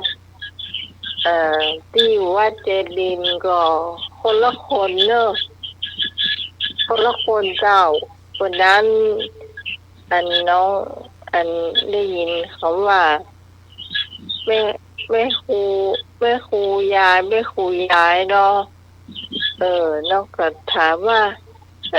ม่ครูธัญญาแม่คือเจ้าเพิ่นก็ว่าอ๋อแม่ครูยาเจ้าบ่ใช่แม่ครูธัญญา โอ้ยาเหมือนกันเนาะ พระเจ้าสอนอยู่ที่เนี่ยวัดเนี่ยสอนตัดตุงตัดเสียงเนี่ยค่ะสอนทักเสียบปากทักร้อยอย่างเนี้ยแล้วถอดตัดตุงนี่ค่ะตัดกอนฟรีด้วยนะเป็นอยู่ที่ฮันเนาะแล้วไม่ลงมาด้วยยังมาช่วยใส่น้ำตาหูตัวคนละคนนะเจ้าคนละคน ยาของมันเนาะ ครูยาอันนั้นเพิ่นชื่อครูยาเจ้า ครับ เจ้าครับแม่ครูธัญญาเพแม่ครูธัญญาเพิ่นจะอยู่วัดพระสิงห์เพ ครับ คนละคนเนอะ ครับ เอานี่หนูนั่นเขาก็เอิ้นไปเนาะว่า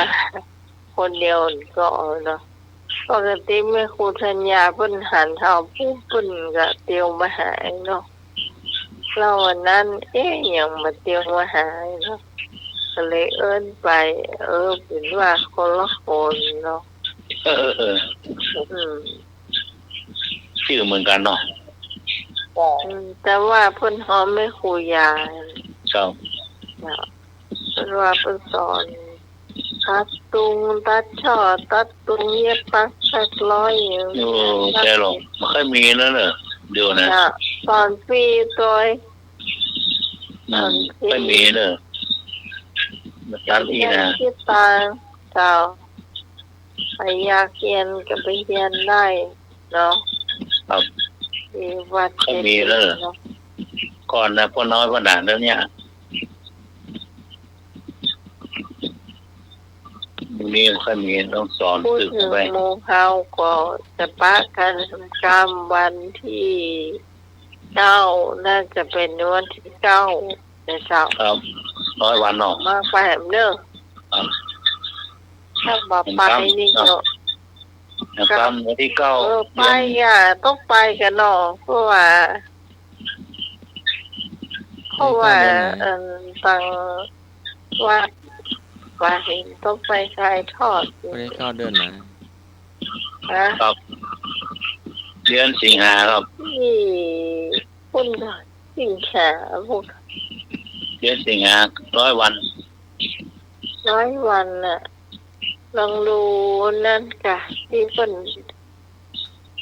ลองดูปฏิทินของเพิ่น100 วันน่ะมันจะมีอยู่ อ้อมคำ100 วันเนาะ 50 วันนี่เงินหอมตานเจ้าบอกฝากซื้อฮะพวกเขาไป100 วันเพราะ 100 วันคำอันนั้นปนะ เจ้าอาน้ำเป็นเศรษฐีลูก ครับ เอาหัวตึงพระตึงเนนก็ได้กินได้เนาะ น้ ชาวบ้านก็ได้กินได้เนี่ยโอ้ ำพอแม่เอง นี่ก็อย่าง ผิวพรรณดี ว่า พวก ต้อง น่ะ ต้องไปอยู่ไก่น้ำใหม่ก็ได้มีถ้าเน้นว่า ทาน อย่างน่ะพันเสาหรือว่าพันเป่าอ่ะอยู่ตั้งหลังน้ำใหม่นะ ผิวพรรณวันหน้าที่ได้ใส เขาก็ได้เติบกันได้ อืมการน้ำลงหน้าทำบุญไปเถอะเนาะทำบุญไปเรื่อย เจ้า ๆถ้าบุญเราจะเสี่ยงแล้วมันก็อีกป้องเดี๋ยวมันมานี่มาแล้วเนี่ย มันเอาขุนใส่หูเห่าเสียงบุญมาได้เนาะ เดี๋ยวมันมานี่มาอะไรอ่ะ ทำไปเรื่อยๆเนาะ ทำไปเรื่อย จ้าจ้า ๆมีน้อยตานน้อยเนี่ยก็ปล่อยสะสมไป จะสะสมไปกันเลย ต้องเดือดร้อนอันนี้ทำบุญแล้วเดือดร้อนเราพวกเนี้ยคิด โอ้ย100 บาทเพิ่นจะทำได้ ครับ เพิ่นใช้วิธีการโอนเอาเดียวเอาง่ายจะตายอย่าไปต้องวันนั้น ครับ บอกว่าการเอาเหรียญ10เพียงสักเพิ่นโอ้เพิ่นเอา5 บาทว่าโอเคก็โอนมาจ้างเนาะ คอแห้งก็ โอนเพื่อเรียกอะ ชุ่มอกชุ่มใจอะน้ำเนี่ยน้ำเนี่ยก็นี่แหละก็เป็นน้ำอย่างนี้ซึ่งเย็น โอ้แล้วก่อนต้องขอบคุณพี่เตาพี่เตาพี่พรเอราวัณเนี่ยนี่ใจชื่อสุดๆไปด้วยตัวเองนี่ค่ะอันนี้ได้จิ้มน้ำเต้าหู้ตัวพริกตัวเนาะใจโมเนอะเปิ่นจะเอารสชาติหวานน้อยหวานนักโมเนอะ ครับ คนใดชอบเอาใส่ตู้เย็นนี่นะต้องบอกเลยว่าเอาหวานนักเนี่ยเอาไว้กินตอนไม่ตอนเจ้าหวาน ที่เย็นก็ล่ำล็อกเนาะ แช่เย็นเจ้า มัดแก่ถุงตู้เย็นนั่นนะด่า เจ้าแม่น อ๋อตอนบ่ายๆมากองเขาตั้งแล้วตับดูดพูดนั่นแหละ ยังป้างใหม่นี่บ่กินตอนเช้าเพิ่นกินกาแฟไปแล้วเนาะได้น้ำเต้าหู้มายัดตู้เย็นบุเมื่อตอนมาเปิดเห็นจะกิน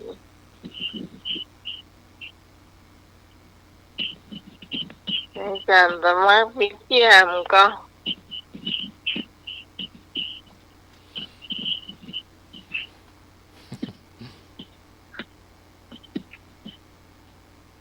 รับไปแล้วก็ อย่าง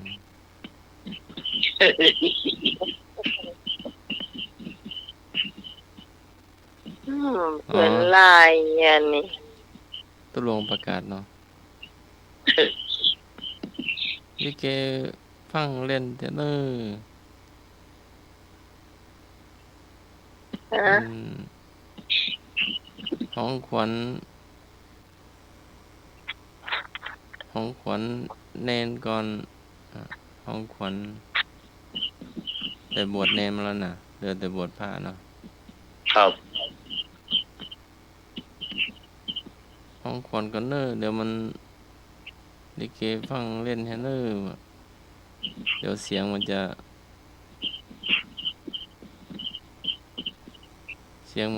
รู้กันเราจะฟังบ่ฮู้เรื่องว่า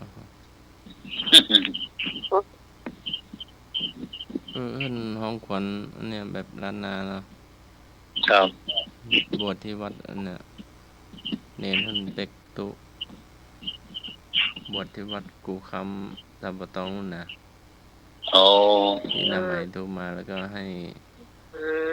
คุยกับหนุ่ ที่ว่าม โดย โอ ตรง เพลงนะอยู่ไอซิกมานั่นนะ เจ้า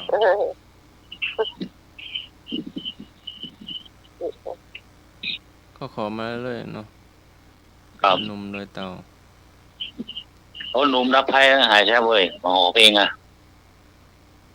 ถ้าจะคนองค์เดียวกับคนเดียวกันหรือเปล่า อ๋อทุกเจ้าอยู่รับวัดอภัยเนาะ น่าจะตนเดียวกันหรือเปล่า ครับ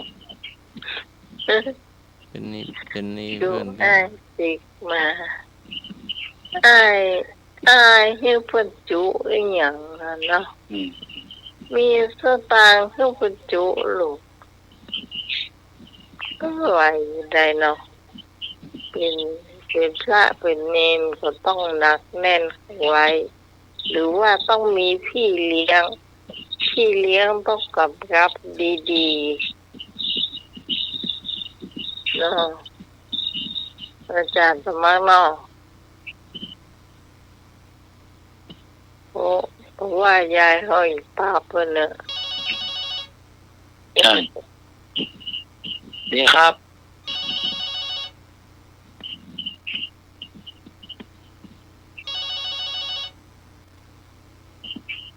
โงภาษาก็ อ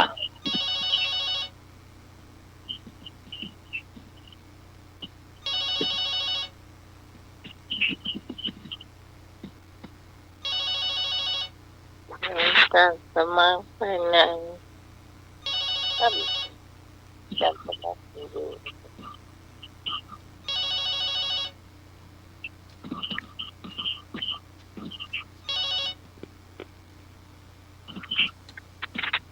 เจ้า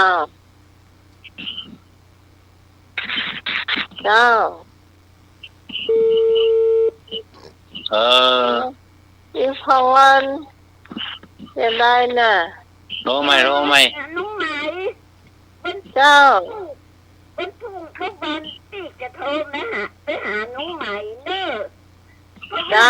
ที่มีธุระจะอู้กับน้องใหม่เรื่องอันโอนสตางค์อย่างนี้เพราะว่ามันอู้แบบเดียวนี้แบบได้เพราะว่าน้องใหม่ต้องทำเข้ารายการอยู่อ่ะเจ้าบัดเขาจะโทรไปหาเจ้า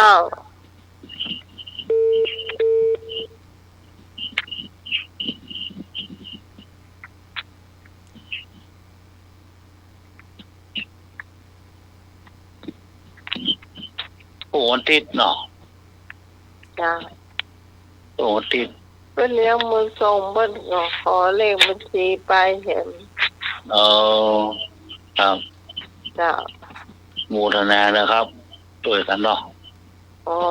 แต่ว่าซื้อนี่เพิ่นว่า น้ำใจน้ำท่วมมันแถวภาคห้าเนี่ยเปิดนี่โอ้ที่ช่วยตลอดเอารถเทเลอร์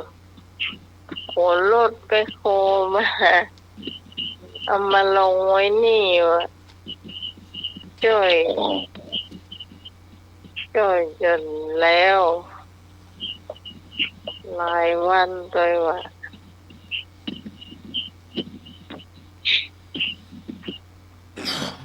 ก็เป็นคนใจบุญ ครับดีกันใจบุญใจกุศลก็ต้องโอ้ติด คุณเนาะนี่ก็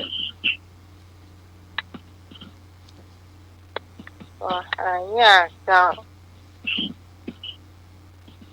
แต่ว่าเปิ้นทำงานเปิ้นมีรายได้นักกว่าแบบเงินเดือนประจำเนาะอย่างวันนะคะก็เลิกจะได้เห็น1 เท่าตัวบางทีเปิ้นไม่ได้มาห่วมเฮาเปิ้นนี่ก็เอา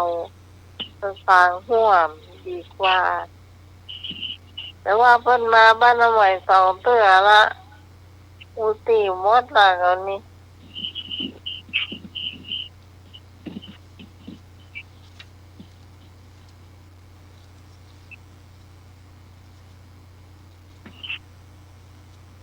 เยี่ยมหมดได้เลยนะครับมาบอกคนที่เสือไม่รูนมาหลง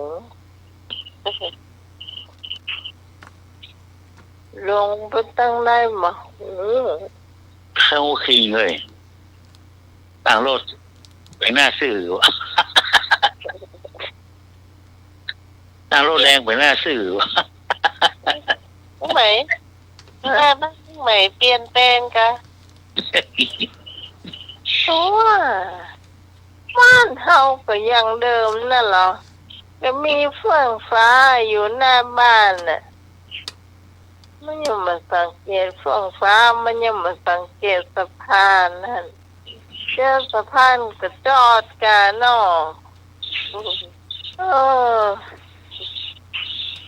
สะพานกว้างจะตาย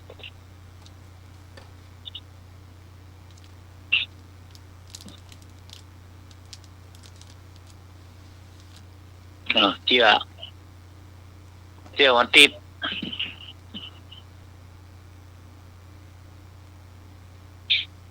อย่างก็วันติด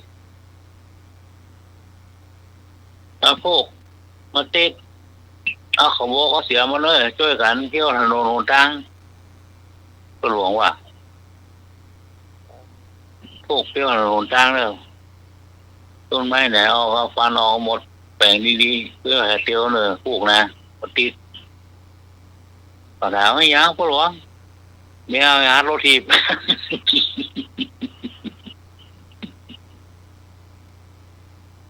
พวกไม่นายอย่าหารถถีบมาตั้งได้กันได้ก่อน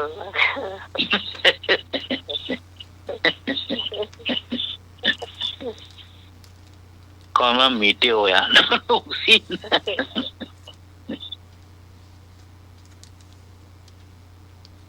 โอนตีหารถถีบเหรอวันนี้พงไปไหนเดินทางก็วันนี้พงไปทัวร์มาอิสก้าจ้ะยุ่งยากหรอได้ยินเสียงนี้แล้วตื่นเลยพงเนอะตื่นมาถามปัญหาอย่างอ้อเนอะไอ้ยุบไอ้นักแกยุบนั่นคนถามปัญหาทำหาอย่างพี่พรวันนั้นลืมเวลาตาลืมไปแล้วเพราะว่าถามไปถามมาถามโมเดียวกันนั่นนะถามไปลืมไปแล้ว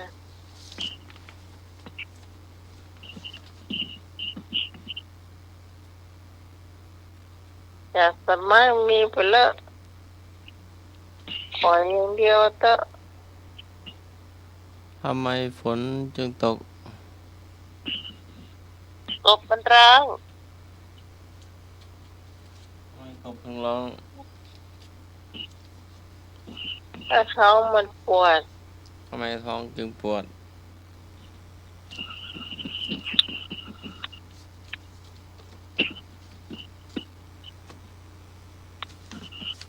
ทำไมท้องมันจึงปวด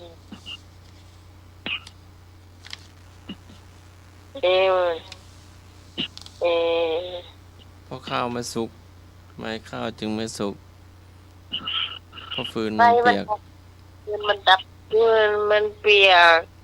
มันเปียกฝนไงฝน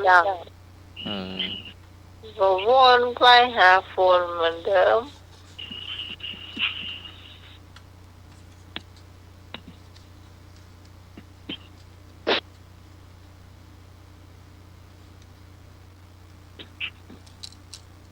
ผมว่าอย่างอยู่หน้าดวงจันทร์เนี่ย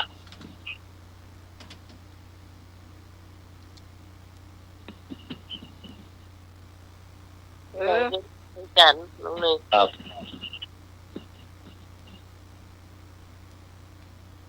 อย่างอยู่หน้าดวงจันทร์เนี่ยใครถามถ้าพวงถามอ่ะแล้วเนี่ยอย่างอยู่หน้าดวงจันทร์ครับอาทิตย์นะอาทิตย์อยู่หน้าดวงจันทร์พุ่งพวงค่ะ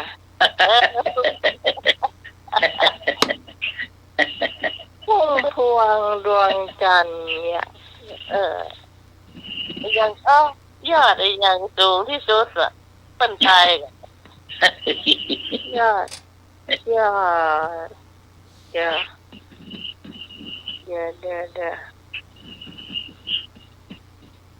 ยอดชัด ได้จ้ะเดี๋ยวมันอยู่ทำเนียบรัฐบาลนะเดี๋ยวก่อนใส่เสื้อย อดฟ้าจุฬาโลก ใส่เสื้อยอด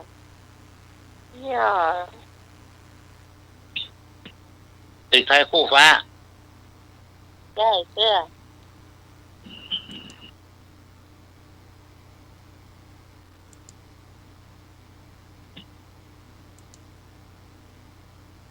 มันขึ้นต้นได้ยอดเลยค่ะ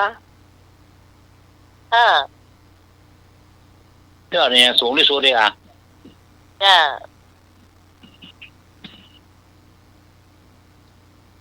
ยอดเยี่ยม จ้ะยังใช้เสื้อ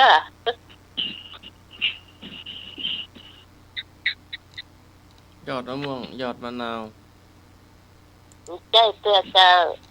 ใกล้เข้าไปละ ยอดตาล ยัง ยอดไผ่ ยอดปลากระป๋อง ยัง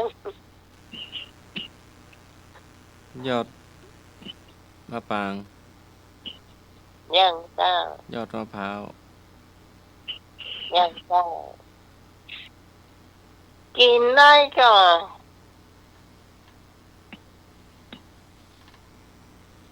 กินได้กับแม่ น่าจะได้อยู่จ้าย อดตาล ยัง กินได้เนาะ ตัวกินได้อยู่จ้า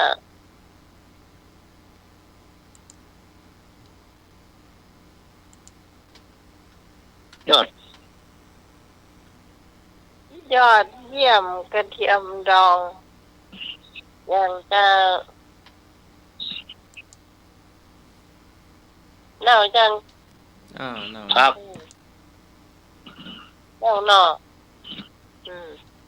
ยอดบัวงามโอ้ยิ่งยงยอดบัวงามว่ะ ถามว่าอะไรนะถามว่าอะไรนะ ยังมาใบว่าเป็นนักร้องอีกจ้ะยอดอะไร ยอดอะไรสูงที่สุดกะ มันเล่นหาพวงมาลัยแล้วยอดบัวงาม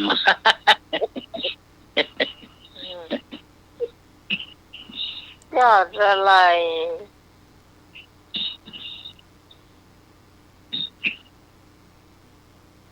ยอดบัวงาม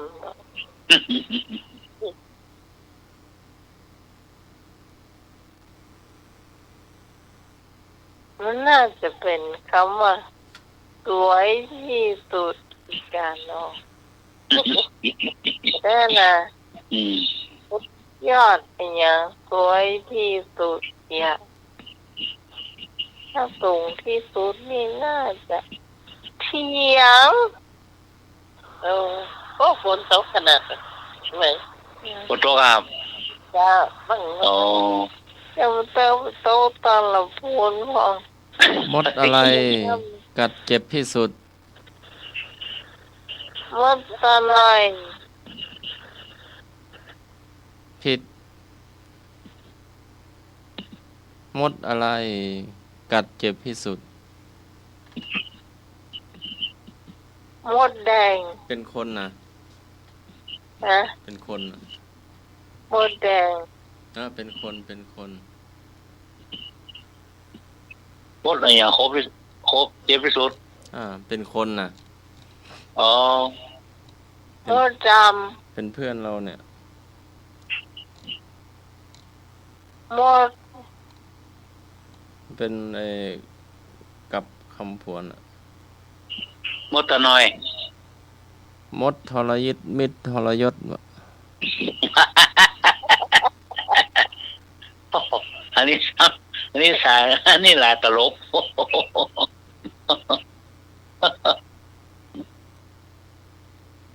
อันนี้เป็นคำถามของแม่ศิลปินบรรทาเพิ่นถามว่า ตัวน้อยๆคนกลัวทั้งเมืองอ่ะอย่างดาว ตัวน้อย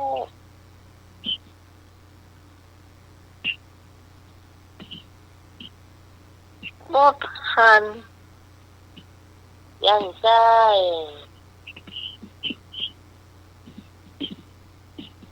นี่ยังก็สอนว่าไม่หรอก ตัวน้อยๆคนกลัวทั้งเมือง มันเป็นคนหรือว่าเป็นสัตว์ เป็นสัตว์จ้ะ งู ต้องใส่เสื้อ ตุ๊กแกตะขาบ ยัง เป็นสัตว์กัน งดงามงดงาม ว่ามันก็ใส่เสื้อ มีขาก็มีพิษก็เป็นตัวกลมหรือตัวยาว ตัวเล็กๆจ้ะ เห็บหมัดนะ มัดกับใส่เสื้อ มันอยู่วัดหรือว่าอยู่บ้านหรือว่าตอนนี้มันหลับอยู่ อยู่วัดก็มีอยู่บ้านก็มี คนกลัว จ้ะ มัน กลัว หน้าตาเป็นยังไงหน้าตามัน เพื่อ มี4 ขา เพื่อนไก่พรยัง มดคันไฟ ยัง ตัวมันเป็นจะไดแม่ตัวกลมตัว ตัวมีไข่ตัว เหาม ดได้เลยเนาะ เห็บ หมดใส่เสื้อ มดตะนอย ยัง แมงปอง ยังหมดแดง เอา ยั เน่าง มดลม ยัง เน่าแล้ว เลยยุ่ง ฮะ ยุ่งไม่กลัวไม่มุ้งเหรออยู่ในบ้านก็มุ้งลวดปิดเหรอแล้วก็กลัวไข้เลือดออกอะเนาะ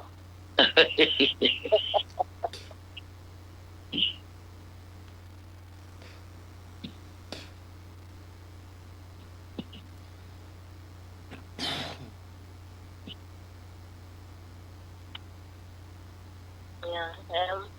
ทำไมแปรงสีฟันถึงหาย สบู่ล้างไป ถูกต้อง ปลาอะไรไม่มีสมาคารวะ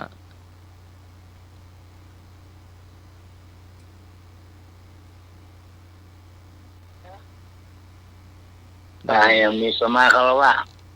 เคยถามมา10 ปีให้แล้วว่า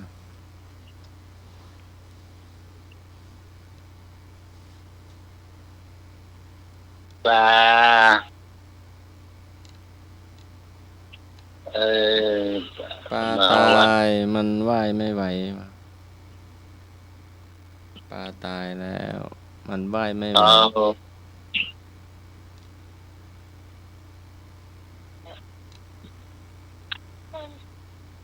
นั่นจ้ะ แกงเขียวหวานทำอะไรถึงจะอร่อย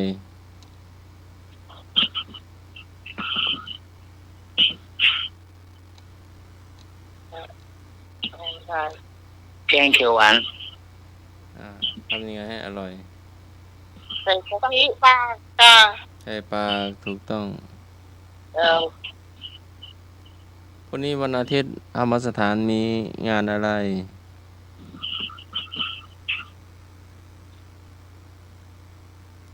สวดมนต์ สืบชะตาสวดมนต์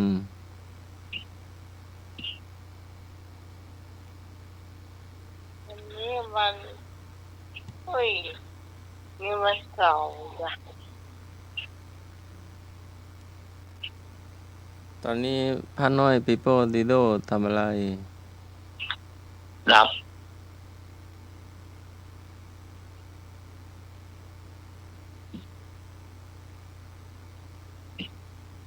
วันนี้พระน้อยปีโป้ดีโดบิณฑบาตก็ บินครับบาไม่ไปฝนตก ไปวันนี้ไปครับแต่ว่าบ่ได้ไป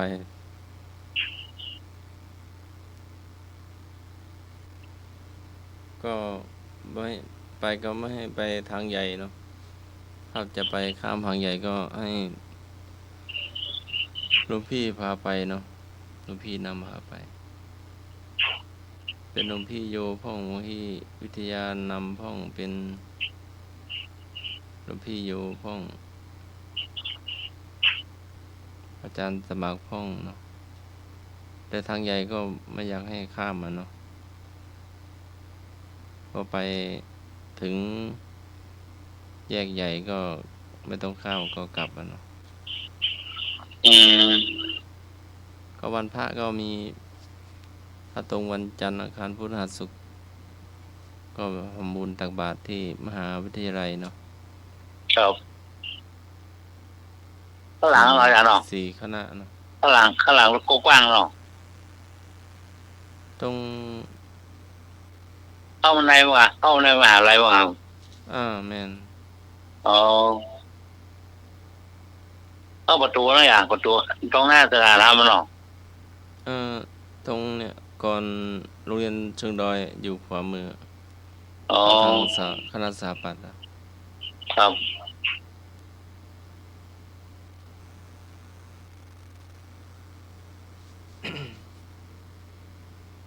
แล้ววันที่9 มิถุนาวัดฝายหินมีงานอะไร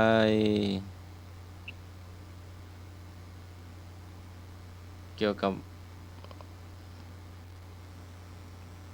ความสะอาดวัดนะ ล้างวัดเนาะทำบุญเลยทำบุญวัดกัน มีคณะตรวจเยี่ยมเนาะนำโดยหลวงพ่อพระครูวิทิตศาสนาธรผู้ช่วยศาสตราจารย์ดร.เนาะรองเจ้าหน้าอำเภอฝ่ายสนสมบัติวัดเนาะพร้อมคณะเนาะคณะสำนักพระพุทธศาสนาแล้วก็นายอำเภอเมืองเชียงใหม่นายยกเทศบาลตำบลสุเทพแล้วก็วัฒนธรรมแล้วก็พระอาจารย์เลขาหลวงพ่อพระครูวิทิตศาสนาธรดร.เนาะก็จะมาตรวจเยี่ยมเนาะบ่ายโมงก็ประมาณ2 ชั่วโมงแล้วก็เดินทางไปเยี่ยมวัดโป่งน้อยต่อเนาะเยี่ยมวัดท่าซ้อถวายกำลังใจเนาะ เนี่ยจำชื่อเพิ่นได้ตั้งเสือ หลวงพ่อรองเจ้าหน้าอำเภอน่ะ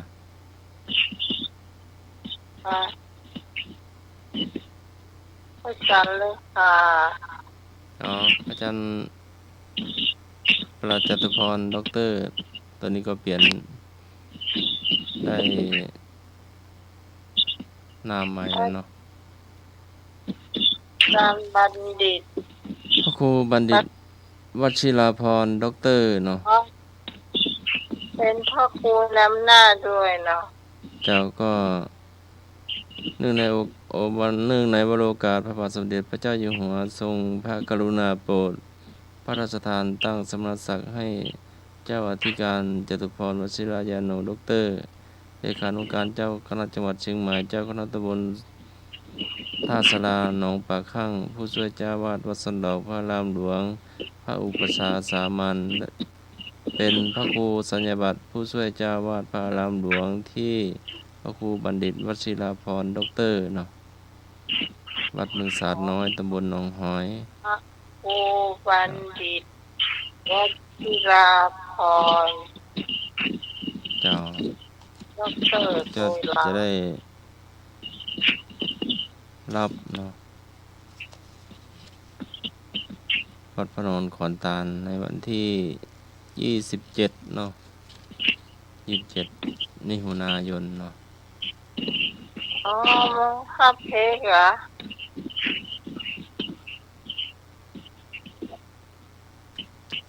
แล้วที่คุณชื่อไผ่อู้เขาฟังเขาจะมีงานในอย่างพวกนั้นเนาะ งานใหญ่เนาะ มาครับเรียนงานเนี่ยปีกับมาอู้ก็เขานะตอนนี้เขาอู้กันอยู่นะจะพี่ไทยยังมาอู้พี่หูแรงใดผมว่าไปฮักคุณกะท่านนอนก่อนตานกะ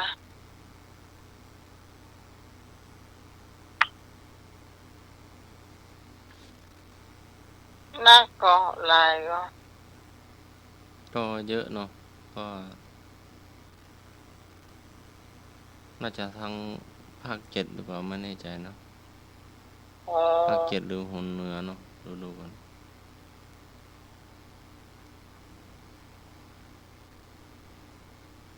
ก็แสดงมุทิตาแสดงความยินดีกับหลวงพ่อตัวเนาะก็จะมาจัดที่บนวิหารหลวงวัดสันดรพระรามหลวงตัว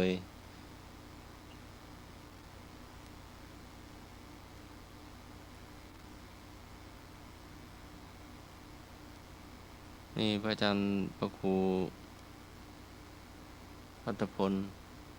กับพระอาจารย์พระครู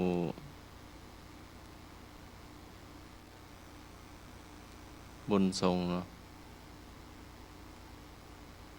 เจ้าแล้วก็จัดที่วัดไปจัดที่วัดเมืองสาดน้อยตัวเนาะเดี๋ยวถ้ากำหนดการแน่นอนเราจะได้แจ้งแห่งกรรมเนาะเจนี้แจ้งชั่วคราวไปก่อนเนาะ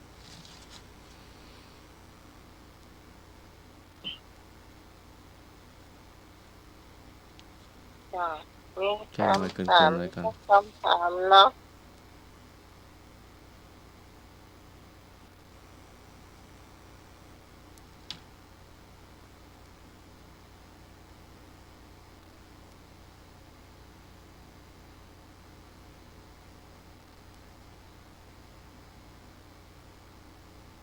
คำถามตัวอะไรอยู่บนไอติม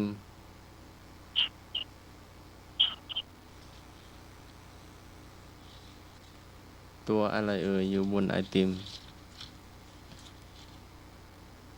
ตัวไอ้น้ำตัวน้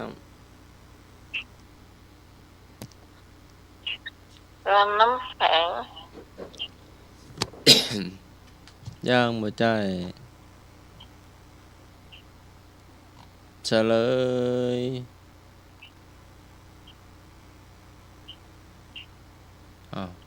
หายแซ่บดีนะ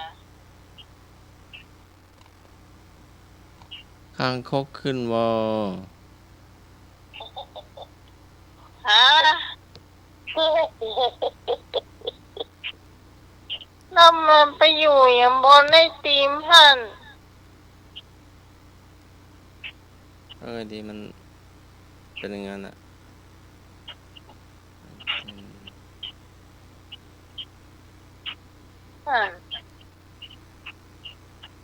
ไอ้หนุ่ยฟังให้ไอ้หนุ่ยภาษาเจ้าเขาโอ้ยางเฮตีมาเจ้าภาษาสัมพันธ์แหมอันเนาะพิธีโครงการฝึกอบรมพระวิปัสสนาจารย์รุ่นที่15ประจำปี2568ระหว่างวันที่22พฤษภาคมถึงวันที่5กรกฎาคม2568ณศูนย์ศึกษาพระวิปัสสนาจารย์ภาคเหนือณวัดพระธาตุศรีจอมทองวรวิหารจังหวัดเชียงใหม่ในวันพฤหัสบดีที่22พฤษภาคมพุทธศักราช2568ณห้องประชุมชั้น1อาคารภาษาธรรมเนาะก่อนนิมนต์ได้ครูบาอาจารย์ที่5พรรษาขึ้นไปเนาะที่จะเข้า ปฏิบัติธรรมเนาะเป็นพระวิปัสสนาจารย์เนาะประมาณ3 เดือนก่อนเข้าพรรษาเนาะ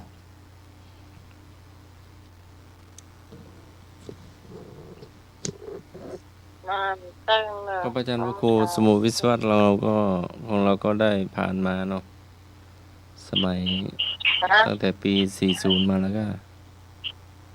40 41 42พระอาจารย์พระครูสมุวิศวัตเราก็ได้ไปปฏิบัติมาเนาะเป็นพระวิปัสสนาจารย์รุ่นแรกๆเนาะสมัยเรียนปริญญาตรีนะมีลูกศิษย์อะไรเราน่ะ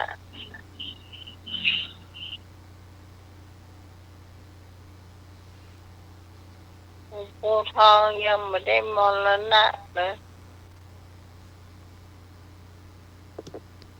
มีลูกศิษย์อะไรเราโมตะบันมาอู้ไปได้มีคือหนูคนที่มาอู้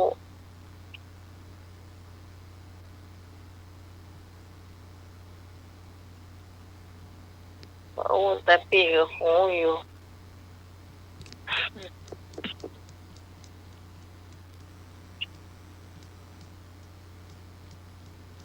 คนแรกปฏิบัติดีปฏิบัติเก่งแล้วจะสามารถสอนได้เลย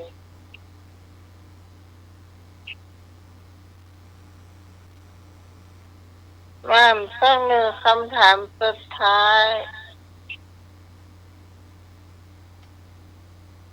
เกี่ยวเอาสมุดจะรับแล้วยา2 เม็ดแต่ละจ้ะถั่วโกแก่ทำมาจากอะไร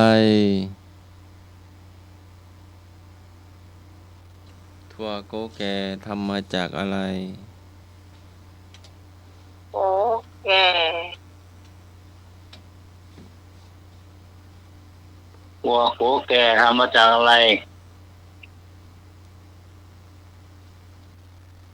เครื่องยนต์ย่างไม่ใช่ทำมาจากถั่วนะโรงงานย่างไม่ใช่ทำมาจากถั่วนะจากถั่วโกแก่แล้วมาโกงมาจากโกง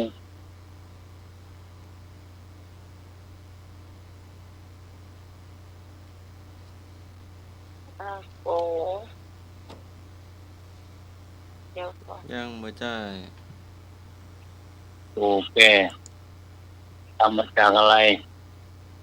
ทำมาจากโฟลีน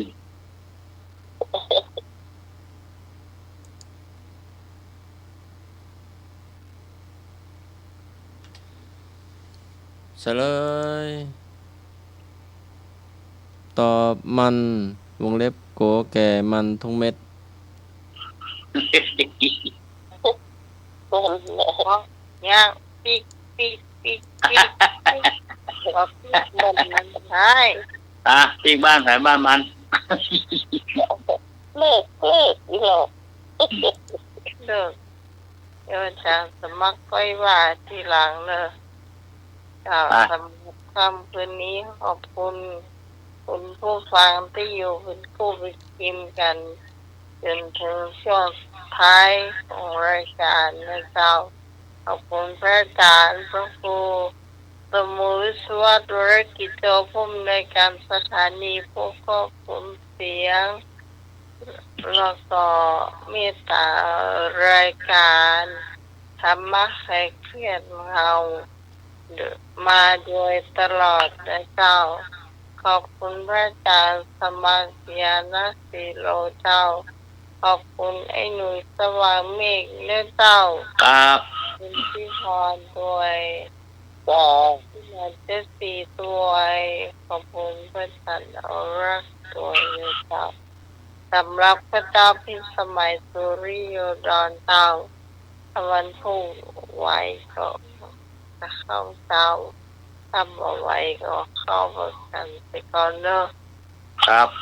เจ้า อาจจะได้ยินเสียงเนี่ยแหบแห้งๆเนี่ยตอนมันแบบเท่ละ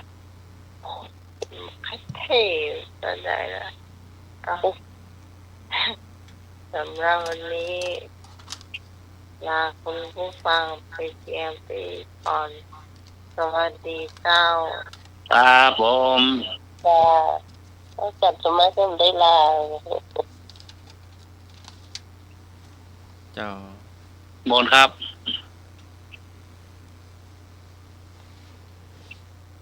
รับพาปิยาโอจิตเตปัจฉาตาเตรียมตนให้ดีเสียก่อนแล้วต่อไปจะได้สิ่งอันเป็นที่รักค่ำคืนนี้ก็ไว้พระสวดมนต์แผ่เมตตาหยาดน้ำอุทิศส่วนกุศลหลับเป็นสุขตื่นมาเป็นสุขขอเจริญพร ทุก ขอบคุณเจ้า ครับขอบคุณครับครับ